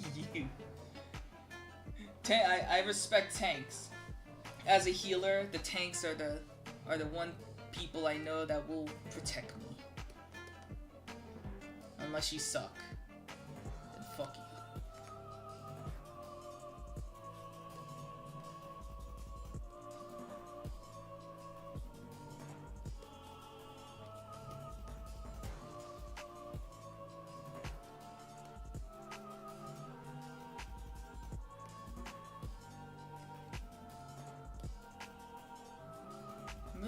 Did anyone here watch the Nintendo Direct? I know Ryan told me about the Tomodachi Life, which is a game that I was really looking forward to having go on the Switch. I know it's probably going to feature on the Switch 2. I'm not sure if it'll be Switch 1 compatible. I really hope it is, because God forbid that I trade in my exclusive Splatoon Switch just to get the second model. I do not suck. Well, good. Don't suck. We won't have a problem. But yeah, it's like I don't even play with my Switch. I recently found my brother's HDMI converter. So if I do end up getting Nintendo Online, I could play Splatoon for y'all. I'm a little rusty on it though, but I could probably get back into it and do some leagues with probably Kat. Kat's also another streamer that I watch. She's really cool. She also does art streams sometimes, and she also voices Rouge for Adrenaline Dubs, and her voice is very beautiful.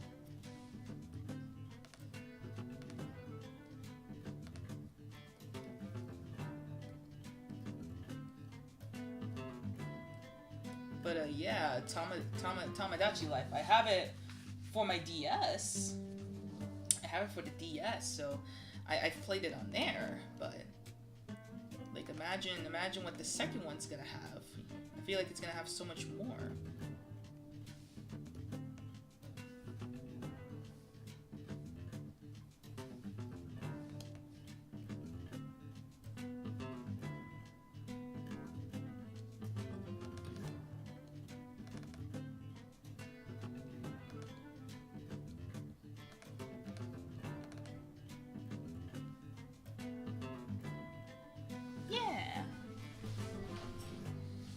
I started following Kat. I don't remember when Kat started to notice me, but Ryan knows Kat a little more than me because they're part of the same group, Adrenaline Dubs group. But she's really cool. Oh, she was on Hyperstream. Of course she was on his stream. They're both good friends. they're usually on each other's streams and stuff like that. I wish I was cool. I wish I could hang out with cool people. I don't really talk a lot. I feel like if I talked more, then cool people will notice me more. But if I don't talk enough, cool people are like, huh, she seems kind of lame. We don't want any boring non-speakers in our streams.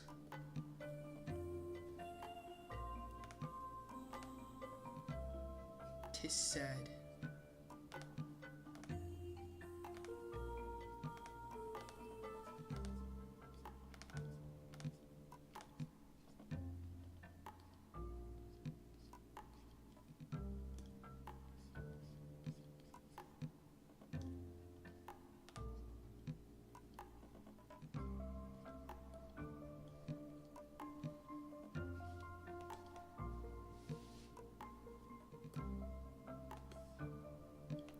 I'm a certified yapper. You know what? Yeah. I'm a certified yapper when I'm definitely have a topic to talk about.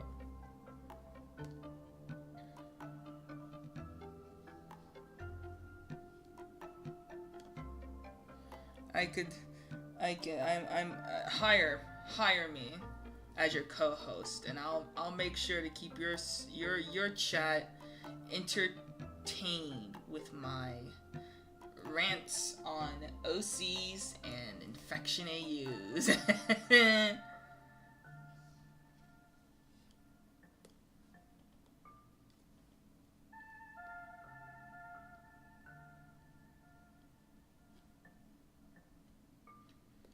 Whole lot of nonsense. You hang with Brian, who's an amazing person. So true. If you talk with any of them, I'm sure they'll love to hang out with you. Yeah, I mean, I check out Cats in Hyper stream whenever I can. I try to join all my friends' streams whenever I can. And I'm sure if I ask them to join this stream, they'll be like, yeah, that'll be cool, that'd be awesome.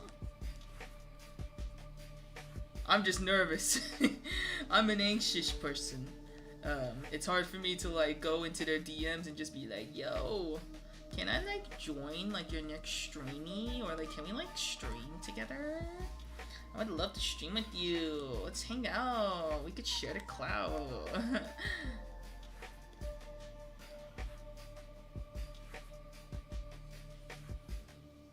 Yeah, there's one person I've been meaning to ask about that, because we don't talk too much, and it's like I was gonna say something really bad. I was like, I want to do things with you, not to you. So then I don't have to be doing solo streams. Maybe I could just be more of a co-host for things, and streaming is just more of like just a chill, just a vibe, you know, nothing to commit to and all that. There was a new Metal Apocalypse character showing us. Where is it? Wait. I don't know if I could, wait. Oh, I'm too lazy. Could you, like, link that? Could you link that? I need to see that. Oh my god, I love that artist. Could you, like, I don't know ways you can link it. You DM it to me? I don't think YouTube allows you to post links. You could post it on my Discord. You share it to me on Discord, yeah. That would be awesome. I love the way that they do that AU. I love how, like, grotesque it comes off as. Even though it's metal, so it's, like, it's tame compared to most other infection AUs, where it's, like, it relies a lot on body, like, blood and guts and stuff. But, like, Metal Virus, it's literally, like, metal. There's barely any, like, use of, like, blood. So it's, like, it can't really be M for mature. But it's like, it's still very disturbing that like younger audiences can like get traumatized by something like that. With like how like decrepit they look. It's really cool.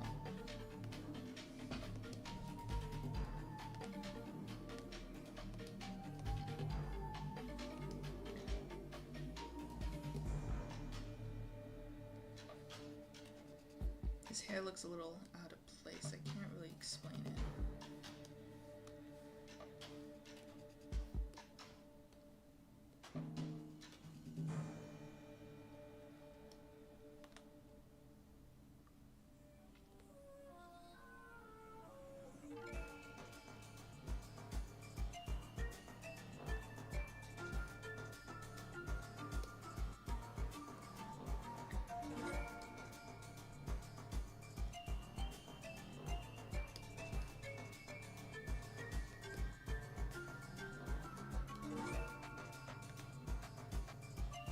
We need to get God dang it. We talked about this, Ryan.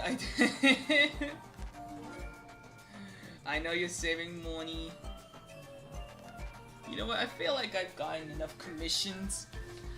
Here, how about this? I had an idea. Because I still want to do this little, dub of this comic I saw with, Tango and Espio. As payment for you and Bryce, because Bryce is gonna voice Espio, I'll pay you guys in buying you the game Repo. Oh, you have enough money. Oh, okay. Well, offer's still on the table. I can pay you by buying your Repo. If you voice in this dub. I need to ask the artist first before I can do it, because I know that it's good to ask. It's always good to consent before, you know, making that kind of stuff. Yeah. Check that out in a second. I know I have so many projects I have to do. Fuck. I'm so yawny. I want cake. I want this delicious cake.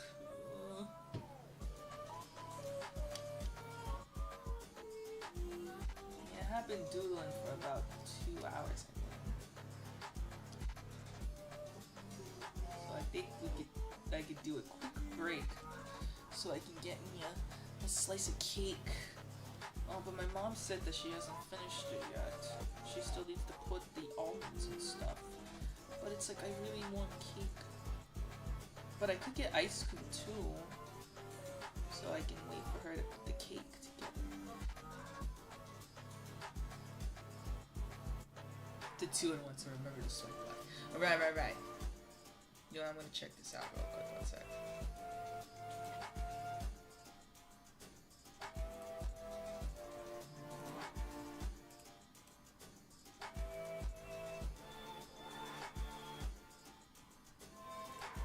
I'll have to look at that later. I don't know what it is. Let's see. Where'd you post it? Where'd you post it? Is it in Ryan's server?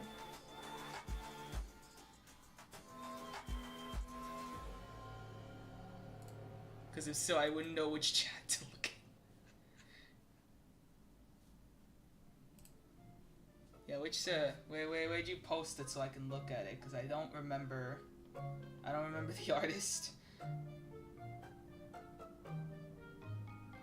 In chat. I think YouTube blocks links because it assumes it's like phishing stuff. So you can just DM it to me on Discord. Yeah, it's not like Twitch where you can just upload links and stuff like that, and you know, people could just click it and all that.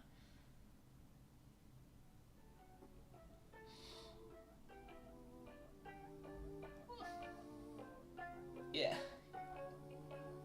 I might as well have it there so then I can just check back on the artist every so often. Because I don't scroll through Instagram as much. For some reason, my Instagram keeps feeding like motivational videos in my algorithm, and I barely see people that I follow anymore.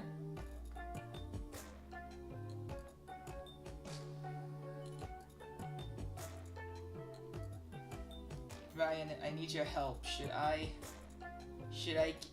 No, I don't really want ice cream. Never mind. Don't answer that. I don't want ice cream. I want cake. Here's what I'm gonna do. I'm gonna keep letting this music play, and I'm gonna do a quick BRB so I can get me a slice of cake. So y'all just stand by, and I'll check my DMs in a second so we can look at this wonderful Metal Infection AU stuff that I love so much.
Some ice creamy. Not ice cream. Cakey. That's ledges. I couldn't find the almonds my mom said she was gonna put on them, but hopefully she doesn't mind that I grabbed a little slice.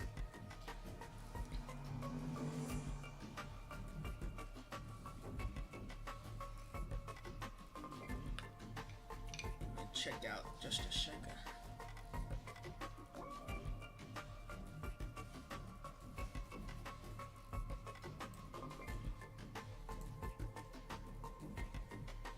Oh my god. So, I'm sorry. That was the first thing I saw. Yeah, I'm gonna drag it over here so we can all check this out. Oh my god, Ryan. Oh my god, Ryan. Oh my god, look at this, Ryan. Oh my god.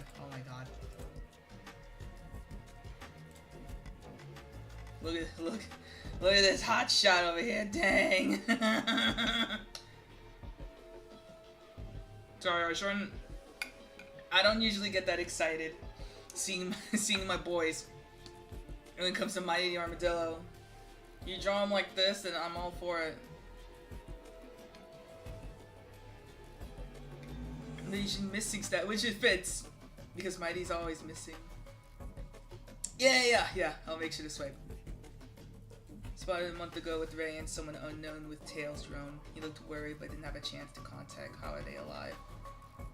No protective gear. Yeah, he's a rebel because he's got that 6 shell. Aw, poor Waze. Little thing is torn. Makeshift boots. Spotted a month ago with Mighty and unknown Tenrek. Oh, with the Tenrek. Oh my god, Ken, hello! We were just talking about you, Ken. Hello.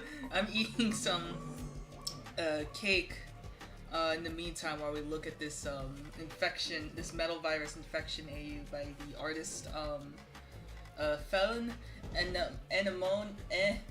I butchered their name so bad. Their art's awesome. Their art's so cool. And they drew Mighty really nicely, and I geeked out a little bit. Let's see. What I decide?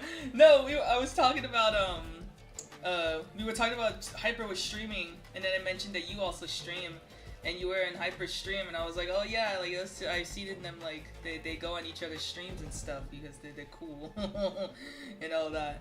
And I also mentioned that I had found my brother's HDMI converter when I was looking through the storage. I haven't tried it yet, but I do want to use it so I can stream Splatoon sometime, and I know you play Splatoon. So like, if I get back into Splatoon again, we can probably like do some League or something. I don't know, I'm super rusty. I need to like actually get back into it. I used to like get like A rank, I think it was, like back in Splatoon 2. It's hard to get higher ranking in the newer Splatoon. Like, you gotta be playing pretty consistently, so like, yeah. But I wanna keep looking at this infection. He cannot glide anymore. Who did this? Who did this to my baby? Who did this to my baby?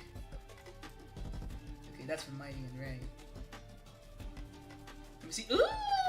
Oh my god! She's so pretty, look at her!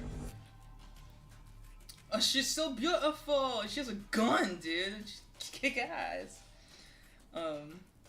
That's interesting. That she's traveling with Mighty and Ray.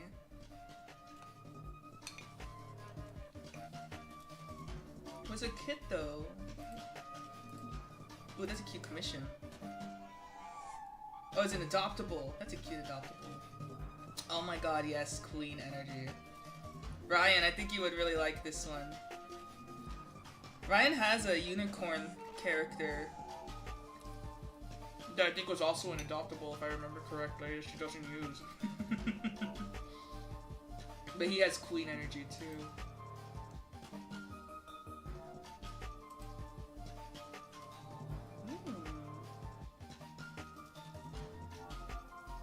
Oh, I don't know. This one's really interesting. Oh, they're on the dubbing thing before. German dubbed,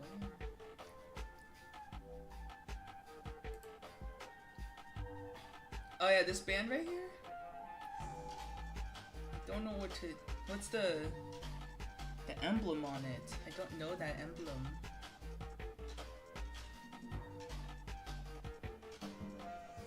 It's really cool though.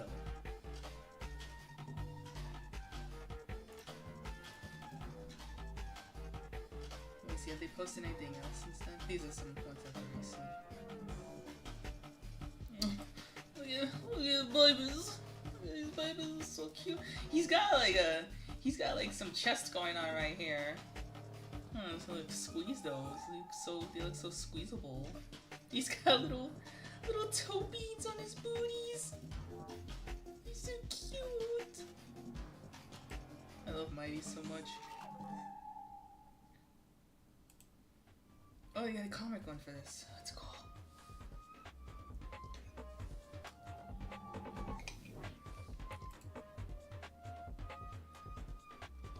Oh, it's so cool. It's really cool. He's got like, he can fly and stuff. Oh, that's Infinite. Oh, that's a really nice detail right there. I wonder what, like, how he's associated with this AU. He haven't posted too much since then, but it's really, really cool.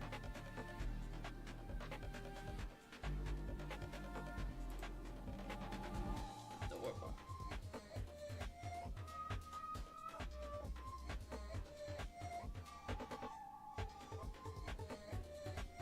Yeah, I could see it on her arm. I'm just wondering what Infinite has to do in all this. Like, does he know like a cure for it, or is he deceiving Surge as like everyone else has deceived her and all that?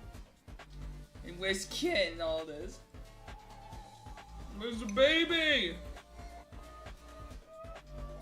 Where'd the baby go? We must protect Kit at all costs. Kit's just a baby boy.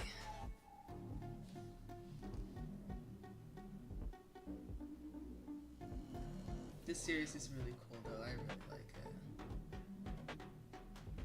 It's such a cool design.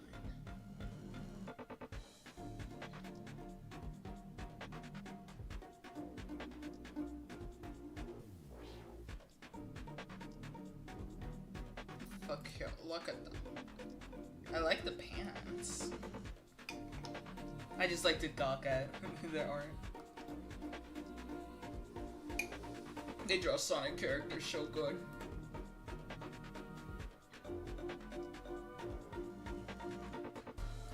Everyone, if you have an Instagram, follow this artist, because they got really good art.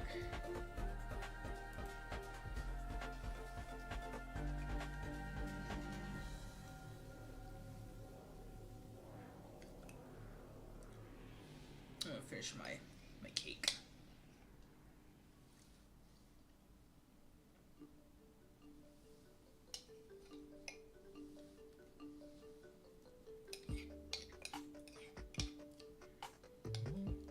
It's called the small posts that appear at the top when you open Instagram. There was a Q&A with Tail. Oh! You mean like the story thing?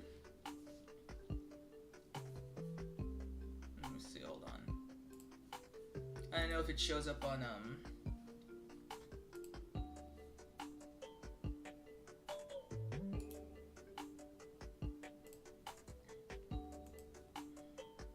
Oh, there it is. It's a Tails Q&A. Yeah, let's show this. Oh, so it's like a log. This Tails talking.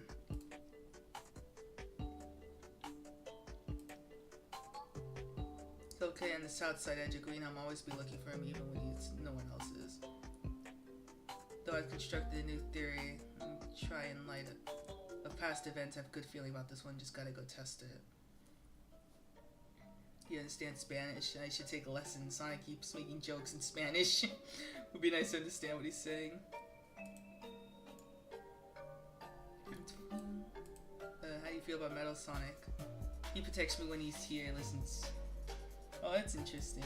And Metal Sonic and him have like a relationship, a apparently in this AU. He taps on Sonic's locations and then disappeared from scans as if he doesn't show at all.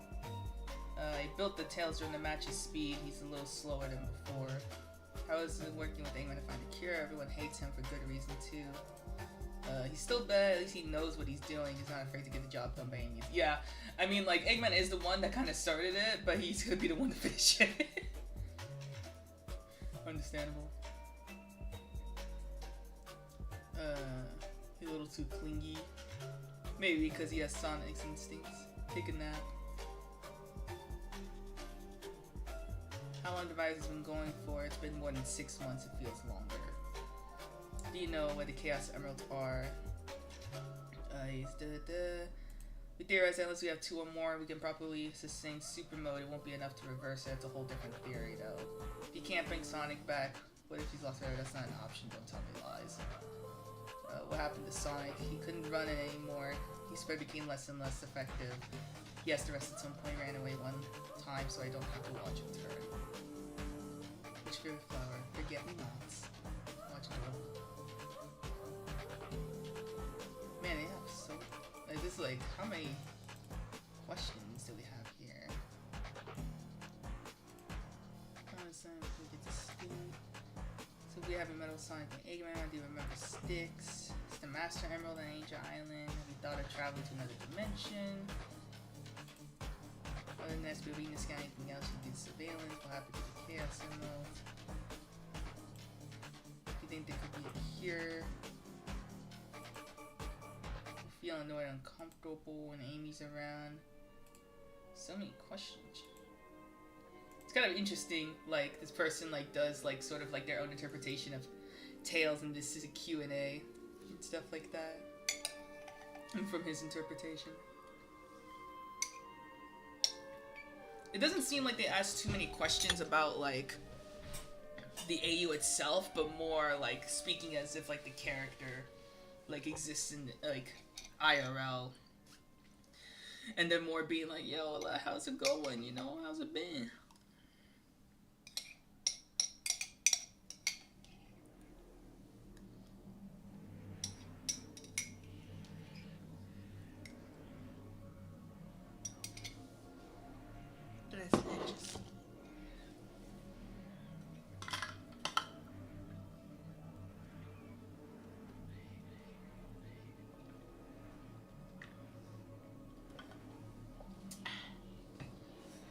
Wow.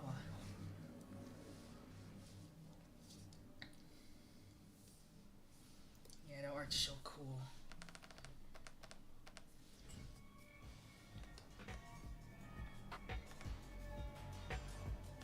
I'm gonna keep streaming till like 10ish o'clock,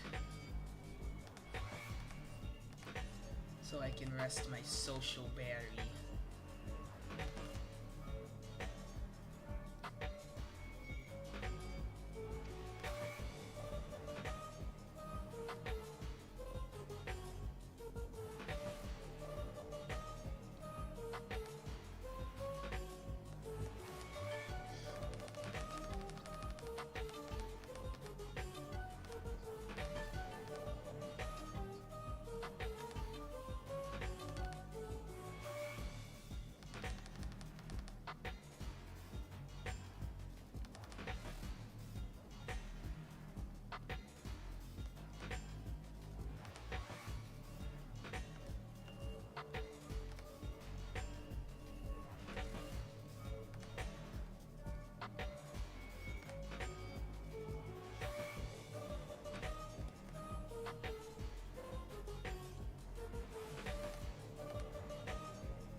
shit. Did you tell Chad about our infection at the pause your stream? Oh, it's okay. No, I have not actually. I didn't think I didn't think that we had enough detail about it, but now that I think about it, I think we actually do. One check. Let me pause this real quick. So Ryan and I, we have for those who don't know, Ryan and I have like our own OCs. Sattler Waldorf is from like the let me try that again. I skits it out.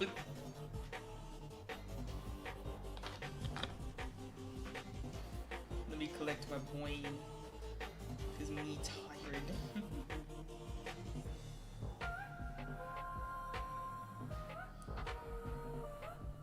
Oh my god, I just looked at my YouTube subscription list, and Kat is doing a stream tomorrow to celebrate her birthday.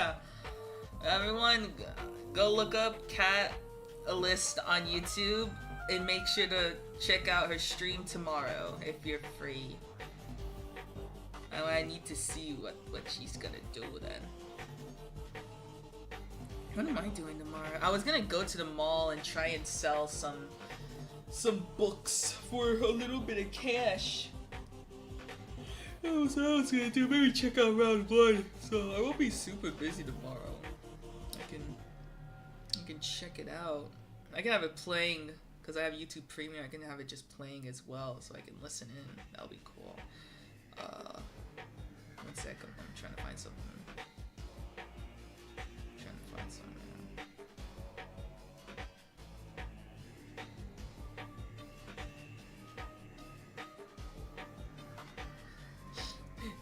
Kat's birthday, I don't know if it's today or if it's tomorrow, but Kat is having a stream tomorrow for her birthday. But it's never too late to say happy birthday. Well, it's never too early. I mean, it is always too late to say happy birthday.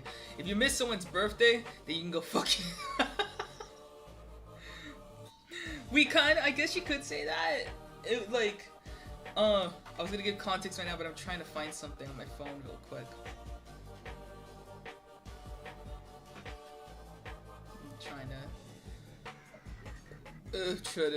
Okay, here we go. Yeah, everyone say happy birthday to Kat in the chat. Everyone say happy birthday now, cause you'll be able to say happy birthday again on our stream tomorrow. But you can say happy birthday now, so Kat can see it if she's still in the chat. Okay, so it's the so in the universe that Statler is in, there is also, Ryan has a character named Allegro Liar, who is supposed to exist centuries after the events that Statler takes place, but we like to, do role plays in like an alternate universe where Allegro and Statler exist in the same timeline, since they, it takes place in the same universe. And a happy anniversary, yes. So, because like I was so fascinated by infection AUs, I wanted to try and incorporate that into the universe that they are in. So, for a little bit of context, in this universe, like I mentioned, magic is slowly depleting from the world. The reason that is because originally elves were like the most prominent race in Televir before humans started to settle. And then there was a whole war between like humans that were taking over like elven territory, but elves at the same time were like being very territorial in lands that weren't even theirs. So they were just trying to, claim everything and be like better than everyone else. You had to walk away. No, it's good as long as you saw the happy birthday messages. So there are it's kind of pie lore. It's an AU, so like it's not canon, but I'm just establishing like the current universe for my character Statler and Ryan's character Allegro. So like the elves and the humans don't have a good relationship, and elves have like these what they call sanctums, and those are basically like the pillars that like generate magic in the world. Um, you can, you awesome. um, so it generates magic in the world. So, over time, the sanctums, they get destroyed. And so as the sanctums are destroyed, magic becomes weaker and weaker. And so eventually magic will start to destabilize in the future. Um, so that's how the setup is. And so in the current time, what Statler is, elves, because of the lack of magic, they take alternative measures. So they start like using like necromancy, dark magic, and to like bring the dead back to life, to kill the humans and all that. So it's a good establishing thing to consider that, okay, so the infection in this AU would be related to necromancy, like dark magic. So basically what happens is the elves, as they're like using this dark magic, they end up infecting humans. And then that infection will soon spread to other like minor races until like elves are the only ones standing. But eventually like the infection like grows out of control, and now it threatens to, you know, basically purge like everyone in Televir. Where did the Genasi come into play? That's actually a good question, because like Genasi aren't like fully organic. Like I think in this AU I mentioned to Ryan that like humans would be the first ones to get, who are more vulnerable, and then like certain minor races would slowly become infected, like half elves or like half orcs and stuff. But like races like Fearbolgs and like other creature like Anthro style races would be like the last to be infected. But like Genasi are from like, at least in this universe, Genasi are from like a different world. They don't come from Televir. That's canon. In this AU, I think Genasi would actually like, I think they might actually be immune to it, now that I think about it. Because it's like Genasi, unlike Genasis in Forgotten Realms, the Genasi in this universe are like made of actual elements. So like, the Earth Genasi are actually made out of rock, and the Fire Genasi are actually made out of fire, etc., etc. So I think like they wouldn't actually have any like effect to the virus, but because the Genasi are already like, you know, wanting to purge the world of like imperfections, they may be encouraging this infection to like spread, so they just don't like, they don't interfere with what's going on. I don't know if they might end up like trying to stop those who are trying to find a cure, because it's like, no, this infection is actually going to help in purging like the weak and stuff. But then again, it's like the elves are the Genasis don't like the elves, because it's like the elves are also bad. But it's like maybe the Genasi might play a role in like the infection like mutating, something like dark. Not all of them, because there are some Genasi that like are actually nice, and maybe they do actually want to help find cures. But for a majority of the Genasi that like want to purge the weak, that they would probably help in terms of like the spread or even like the mutation of it, so it starts affecting the elves as well. We need to brainstorm that, Ryan, so we can see. So what's interesting? I mean, what's interesting is that in our AU, we don't mention our other players. So we have our friend Bryce's character, Koros, who also played in our campaign. And then there's Ajax, who is another player of ours. We never like associate them in our role plays, because we imagine in this alternate universe, Statler wouldn't have met them when he goes exploring with like Allegra and stuff like that. Like they probably still exist in that timeline, but they just never run into each other. So like that would be interesting to like think about, like what would they be doing during like the infection and stuff like that. I like to imagine that like if Ajax still stayed in like his original like place, because Ajax originated in a country called Shelalang, which is like kind of a desert area. I think that's an area that would be least affected by the virus, because it's so far away from like an overpopulated area where like Statler is. And then like with Koros, like from what I remember, he was wandering for quite a while, and he resided in like he resided in like a small area before he was sent to Shayla Lang at some point as like a slave, before eventually escaping and stuff. So I mean, that would be an interesting thing to also think about, because both of those characters would technically be in like the same place where the infection, I don't even think would exist. Surprisingly. What if the infection affected Genasi differently, like it turned to the elements? That would be interesting.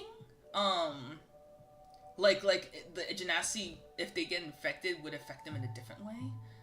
That would be kind of neat. Like literally, like deteriorating their body until they become like the element that they are associated with. That'd be kind of sad. It reminds me of that it's like this one disease where it's like you basically age backward. It's not a disease, but it's like there was a movie about it where it's like this guy who like aged backwards and stuff. That concept's kind of scary, because it's like the idea of like starting old and then slowly becoming a fetus is kind of like a disturbing thing to think about. There's a whole lore behind the Genasi in that universe. Like, there's a whole thing about, like, oh, there's, like, judges that, like, basically determine if this planet is pure enough to be saved or destroyed. Now that I think about it, it kind of sounds like Steven Universe. It's like the diamonds trying to decide if the planet is worth, saving or destroying. Sorry, I just literally associated them with Steven Universe. Welcome back, Justin. Welcome back, Jose. Juan Jose. I want to make sure I say your name right. Fire Genasi go up in flames, Water Genasi melt, Earth Genasi turn to stone. That would be scary. That would be scary. I don't know, because with Koros, he's a judge. Like I mentioned, the judge are only specific Genasi are assigned as judges, and judges are the ones that basically decide if the planet's worth saving or not.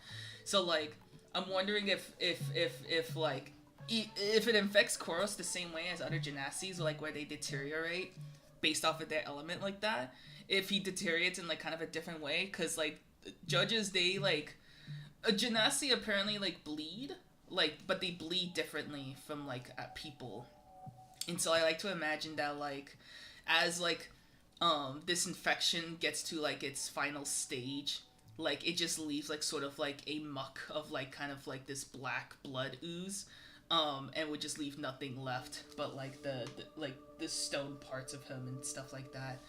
That would be sad. But speaking of like how the infection works, we also like thought about how the story would go in terms of like Statler and Allegro getting infected and whatnot. So for a little extra context, Ryan also has this other character named Jasper, who's Allegro's childhood friend, and he's a bit of like a brute, bit like hard-headed, but he's also very like calculated, and he's not stupid.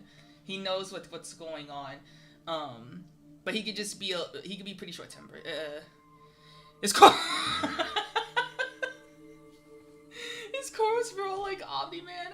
I don't know much about Omni-Man, but I think, but from as far as I know, oh, but as a judge, okay, I was, because I remember a bit about Omni-Man, and I'm like, Chorus as Omni-Man is like a very like, it's a very like stark contrast in terms of like how they act. But as a judge, I mean, I don't know exactly how judges worked from like the way that Joe, our DM, like described it. The way that he was describing it was like, there are several judges, and all the judges must decide, okay, should we release the thing that's going to like destroy this planet, or should we like just leave this planet be, kind of thing. They select like who is to be purged and who's not to be purged. So like, I mean, I don't know how Omni-Man does it, because it's just, he's just one guy. He's one guy destroying like a bunch of people. So like, I mean, I guess so. If we're talking like a whole like army, if he had like a whole army that like goes to like purge a specific group of people, then I guess you could consider it like that. But from what we know about Koros, he's like he's a cool guy. He's just a chill guy. He has no reason to want to like kill people. He seems to have been like kind of raised to be a fairly forgiving person from what I know, you know. But like yeah, that's something that we can definitely look into. Like how does it affect specific races? I think it like the infection may like mutate people depending on what race they are, and also like their sort of like characteristics, because like when it comes to infection AUs, it always like it also depends on like the kind of person they are, which I'll talk about in a second, with like how we described how Statler and Allegra are infections. Have you ever thought of bringing the group together and DMing this as a campaign? That would be sick. That would be cool. I don't think I'll be able to get Vlad back. He was the one that played Ajax, for those who don't know. Unfortunately, that would be a little difficult. I don't think it's necessary, though. I think just you, me, and Ryan are just enough in terms of the party. We could probably get our friend Crepin for, like, a little, like, he can have his own character, like, new character that can join in. I don't know about Joe. If he would like to join, he could. That would be fun, because it's, like, it is his universe, after all, and he could help with, like, some of the loose world building that we missed out and whatnot. But that would be a pretty neat one-shot to do. It would definitely probably be more than one session, because this does seem like something that would take more than one session to like do a little story about. But that would be kind of cool, and like I would have to create like a phase system. So when it comes to infection AUs, the general like gist that I see common with infection AUs is they have phases. So like there's this phase 0, which is like non-infected, that's just them normally. Then there's phase 1, which is like when they get either bit, injected, cut, anything that would transmit the infection. Phase 2 is when like there's actual like symptoms showing up, but it's not super severe, but you can kind of like, you could definitely tell that they're infected. Phase 3 is when shit goes down. Phase 3 is where it's like, okay, now they're starting to like lose their sanity, they start to like mutate in specific horrid ways, and usually phase 3 is the last phase. Some more like hardcore AUs have like a 4th phase, and the 4th phase is like, we're talking eldritch horror style, like infected people. I'm gonna see the day of blew up. Oh, that's awesome! Please go watch. Yes, everyone, please go watch that movie. It's like, it's not doing great at the box office right now, but that's because like Warner Brothers just wants to like let this movie die, and I hate that they're doing that. Everyone, go watch that movie. I should. I don't know if my mom's doing anything tomorrow. I could probably drag her to go watch it, or I can just go watch it myself too. I mean, I am going to the mall after all. Maybe I can go drop in and just buy myself a ticket just to watch it. I don't know, something about watching a movie by yourself. I don't know, it's kind of sad. That's why I always bring my mom. Always bring my mom with me. Mental virus has the same symptoms. Go check out. Yeah. Okay. I'm gonna use that as an example real quick in terms of phases, because the whole phase system that this metal virus AU does is sick. So usually there's only 3 phases in an infection AU, but there are some other AUs where they have like a 4th phase and stuff, and it goes crazy. So like, for example, the way that they do Tangle for this, and this is really sad by the way, because like Tangle ends up getting like infected, and then once you hit like a certain phase, it's irreversible. It's like the body is like completely so fucked that like even if you find a cure, unless it's like a reverse cure, like in the metal virus arc, where it's like they basically reverse the virus and not so much as cure the virus, there's no saving them. So like this is stage 0, which in this one it looks like they this is like when you do get infected. Usually phase 0 is when they're not infected, but like this is in this AU it looks like that's like just first stage. And then this is like the first stage where like this is like actually infected, but there's still a chance that you can reverse it, you know, if you find a cure. Then we get to like stage 2, and now like the metal is starting to mutate and stuff like that. It's starting to look like a little bit more grotesque and whatnot. And then you got like this one, which is like, that's scary. And this is usually like the phase where it's like, as soon as they're on the 3rd phase, there's no way to like reverse it. They're basically goners. you would have to find a pretty potent cure, or just find a fucking time machine if you want to like save Tangle at this point. And in this metal virus, it's really cool because it's like they start rusting, so you can see like it's been so long since like the virus that like it's literally taking the same effect as like actual like metal where it rusts and stuff.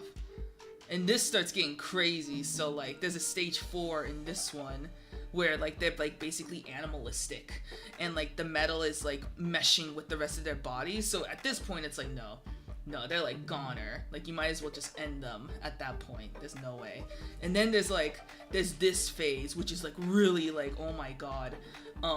There's another image I think that best shows what that looks like. One sec. It's a video. I just want to show a specific part on it though. But it's like, yeah, like this one has like different phases, which is really pretty cute. Look at Blaze in this. She's so fucking beautiful, dude. She looks so pretty in this. But like there's a specific like right here. This is supposed to be Charmy. I'll even pull up his image because there is an image for the Charmy in this. But it's like, this is kind of scary because you're like in the forest and you see like the metal is spread around like it's like fucking spider's web. That shit scares me. The idea of a spider's web. So like right here, let me see. Yeah. So this is Charmy. He's already. This is stage 4 apparently. Even though for like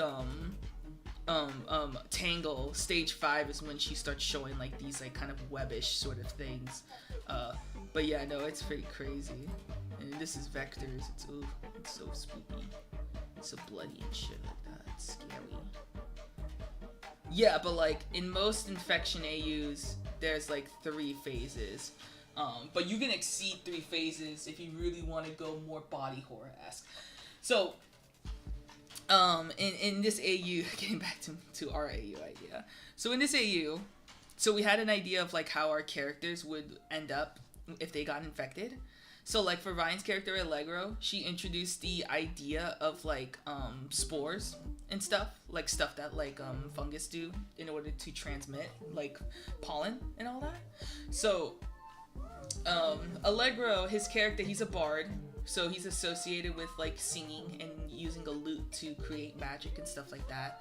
So in this AU, when he gets infected, first he starts showing like coughing symptoms, which can be minor, you know, during the first phase, and then eventually like he starts like coughing up spores and stuff like that.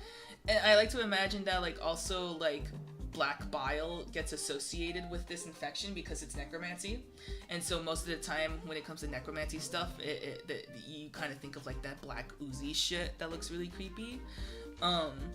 So in this one, it's like Allegro eventually starts like coughing up like black bile and like spores from his mouth whenever he talks, and then eventually it gets worse whenever he tries to like sing, because singing is like you exert a lot of like your breath, and it causes more spores to come out. And so then when you get to like phase 2, his body starts to like get like more droopy and stuff, and he starts growing like kind of like fungus and mold and stuff over his skin. Basically like his body begins to kind of rot as he's like spewing these spores and all that, to the point where it's like he can't even talk without like spores coming out of his mouth. And then phase 3 is like all of his like orifices are basically leaking this bile, and like spores are basically coming out of all of like different parts of his body. There's probably like holes that come that appear on his skin where more spores can come out. But basically he becomes like a walking fungus, and like his whole shtick is that like you hear him coming when you hear his singing, and like even like the air that comes out of like the holes on his body like makes noise like it's like a flute. And so you hear him before you see it.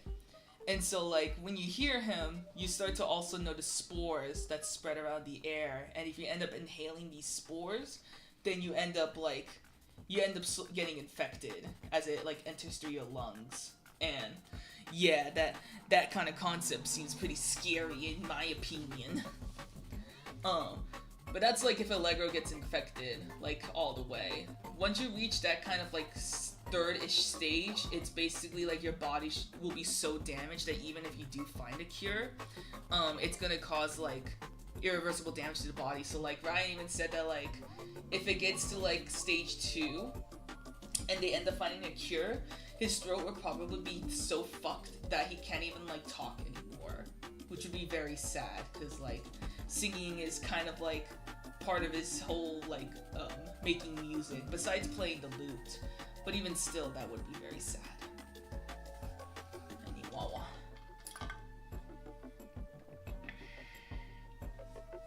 And so with Statler's is a little bit easy because it's like he's Arcane Trickster, so he's rogue and magic user.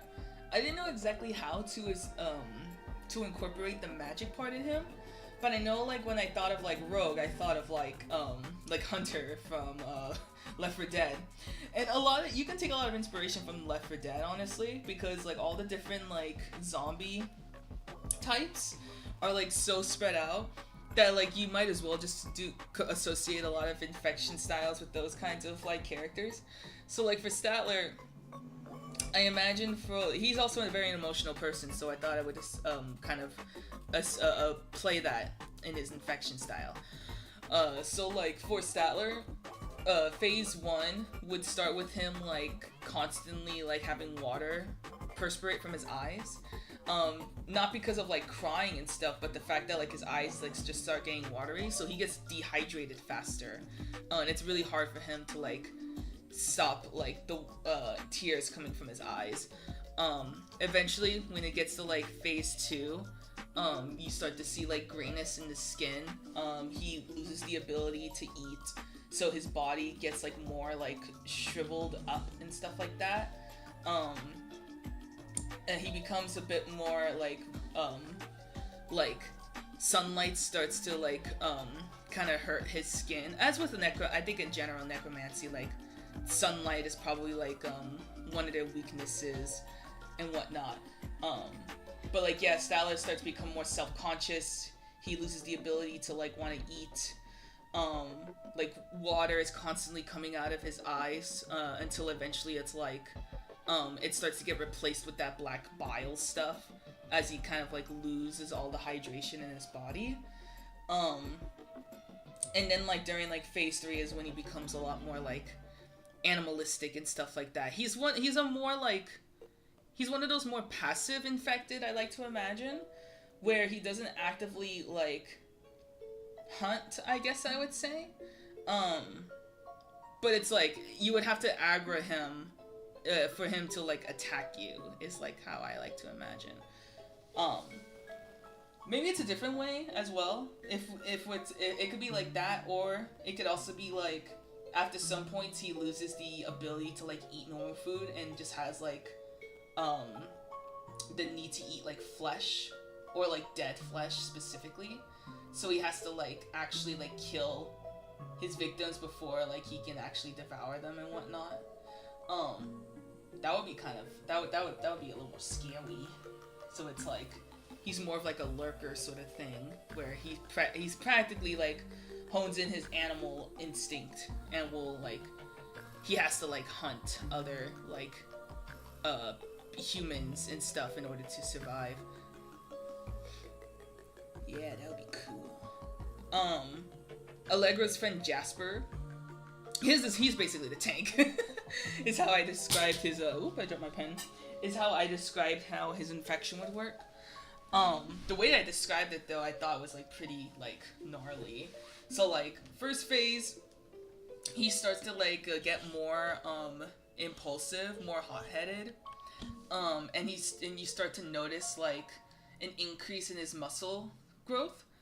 And then like when you get to like the second phase, like his body is starting to like swell essentially. Like his muscles are starting to get bigger to the point where like his skin cannot even like sustain like how big the muscles are getting. And then by the time you get to the third phase, he's completely like lost the ability to like hear as like bile begins to like come out of his ears. Because one of the things that I like to imagine is that he, even though he's like at phase 2, he's still, oh my god, I keep dropping my pen. Even though he's at phase 2, he can still retain some of his humanity as long as Allegro is like singing to him, because that reminds him of like him as a human. But then at some point, like his ears like start to become like filled with his bile, that he loses the ability to hear anything, and that's when he like begins to become more animalistic as he goes crazy, and then he just starts seeing red, and then like his muscles have gotten so like big and so swollen that like it literally starts like ripping his skin, and you could see like muscle coming like from the torn parts of his skin, and he just does nothing but like destroy everything in his path. So it's like, yeah, his transformation will be so gnarly that like, yeah, even if there is a cure, I don't think you'd be able to reverse those effects. Like he'd probably like just die straight up by the time he gets to like that 3rd phase. So those are just the 3 characters. There's also another character, her name's Dahlia. She's the character that I was supposed to play for this campaign that Ryan's character Allegro was gonna be in. We don't roleplay with her too much, just because like I didn't make too much lore with her. My plan was to have her lore build up in the campaign, so I never came up with one. But she's basically like she's kind of like a paladin, just the best way to describe it. She's kind of like a paladin. She does not kill unless they are like demons. So like in this AU, technically, because like these infected people are like, it's due to necromancy, they are sort of associated with like the demons and the undead. But it's also like it's whatchamacallit. She also like can't really determine like when they've become like fully infected. Oh, thank you, Juan. I appreciate the follow. I think I actually saw my notification for that.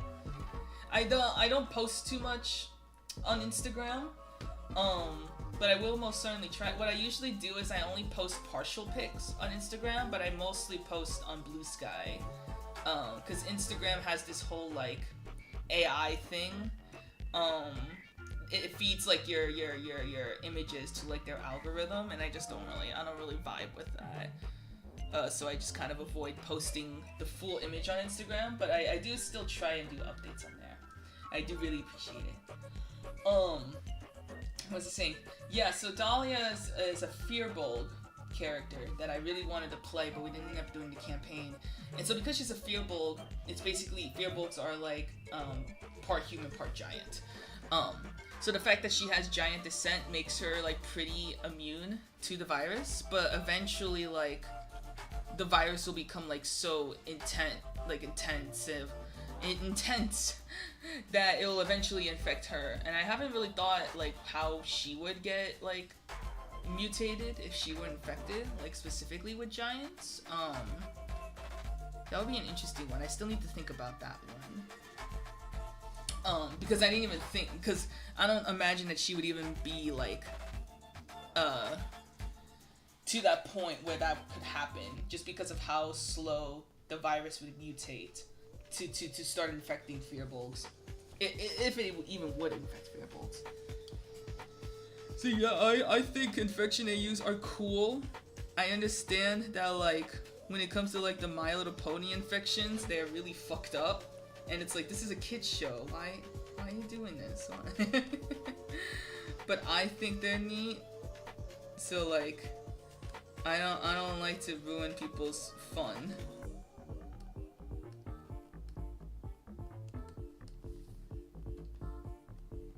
There you go, that's my infection AU TikTok.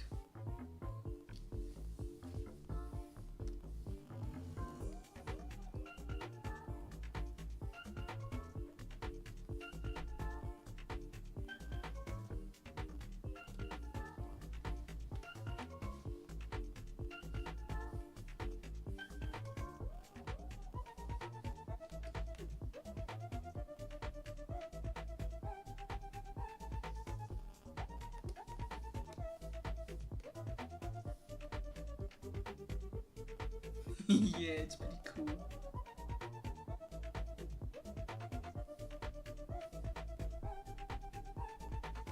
Yeah, yeah, definitely.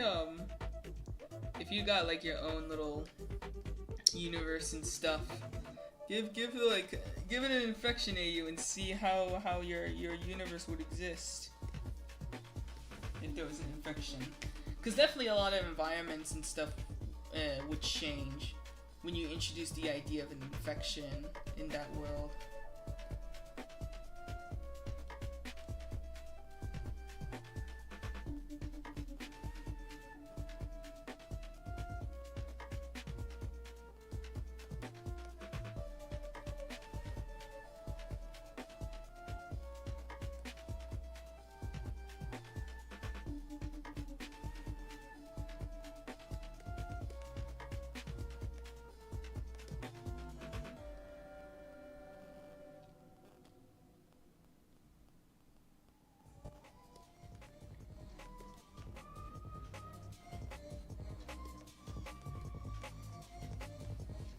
Trying to squish his head a little bit.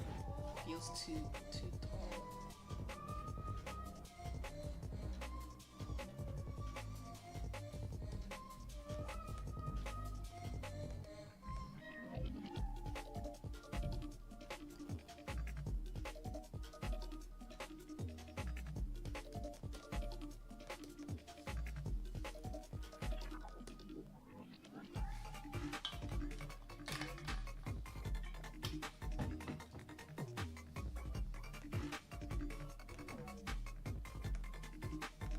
Yeah, I'm wondering if I should. I've never drawn like super grotesque kind of characters. I've drawn edgy stuff when I was younger, but I wouldn't say that I drew anything that was like to the degree of eldritch horror kind of style. It would be an interesting thing to explore though.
Can't lasso for the life of me.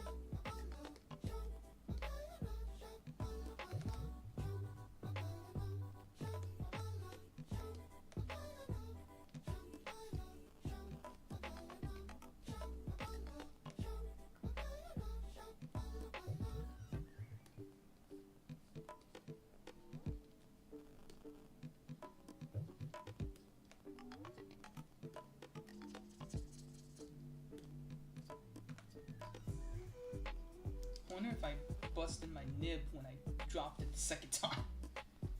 Don't worry, I got extra nibs. Nibs on these kinds of tablets last quite a while, so the particular what was it, for Huion, when they give you extra nibs, they give you a fuck ton, so like you're pretty set. Maybe this one needs to be replaced though. I feel like the stroke is not aligned with where I usually sketch, but maybe I'm just going crazy.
Just as I should be.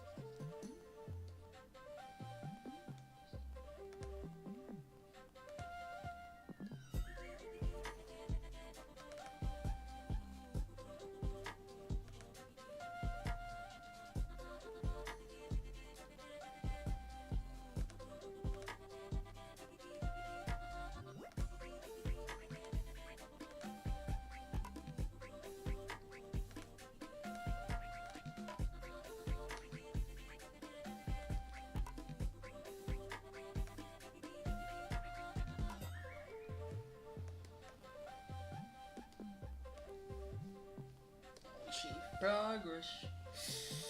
Always save your progress.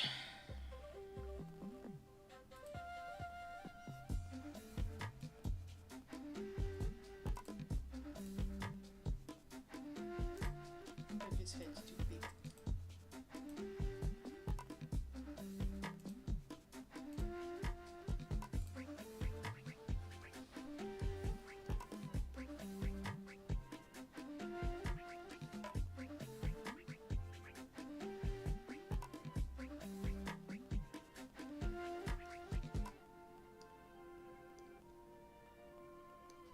I do like how animated his sprites are.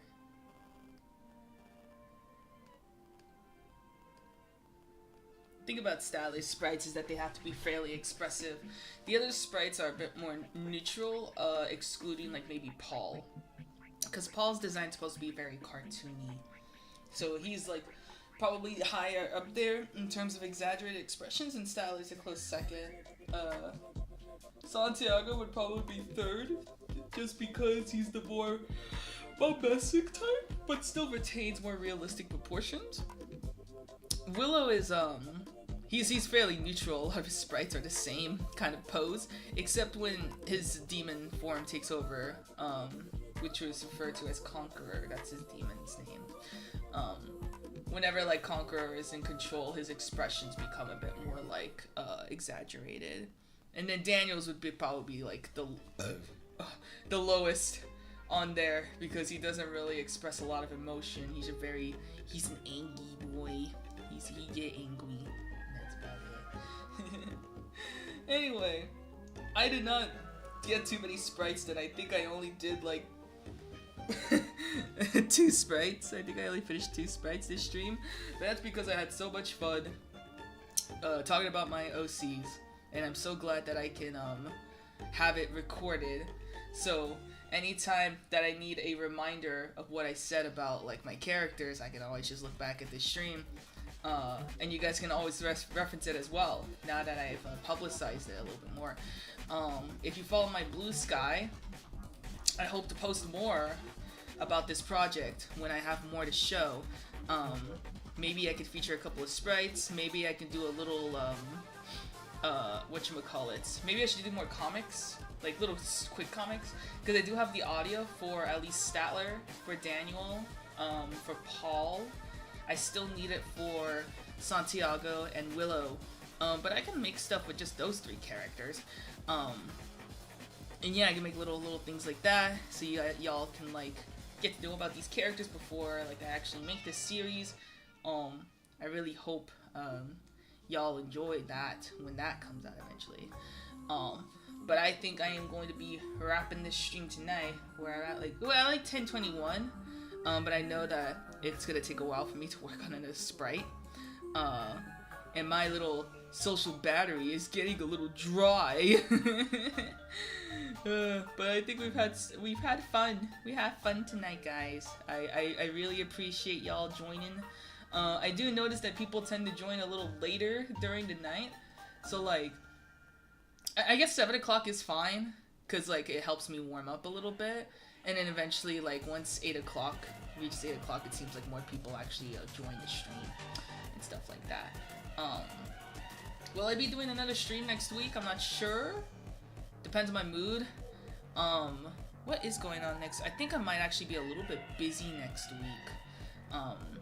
Either that, or I know that I'm gonna be having so much work that's gonna have to get done next week, so I might even be too exhausted. Like today, I was just already exhausted, but I really wanted to, like, I wanted an excuse to talk about my OCs, so that's why I decided to stream today. Maybe I'll take a break tomorrow. I think next stream I'll do a let's play, actually. I'm gonna decide on the game to play, and hopefully it'll be something cool. Something fun for y'all to watch. Hopefully this will be the last stream I watch before I go into bed.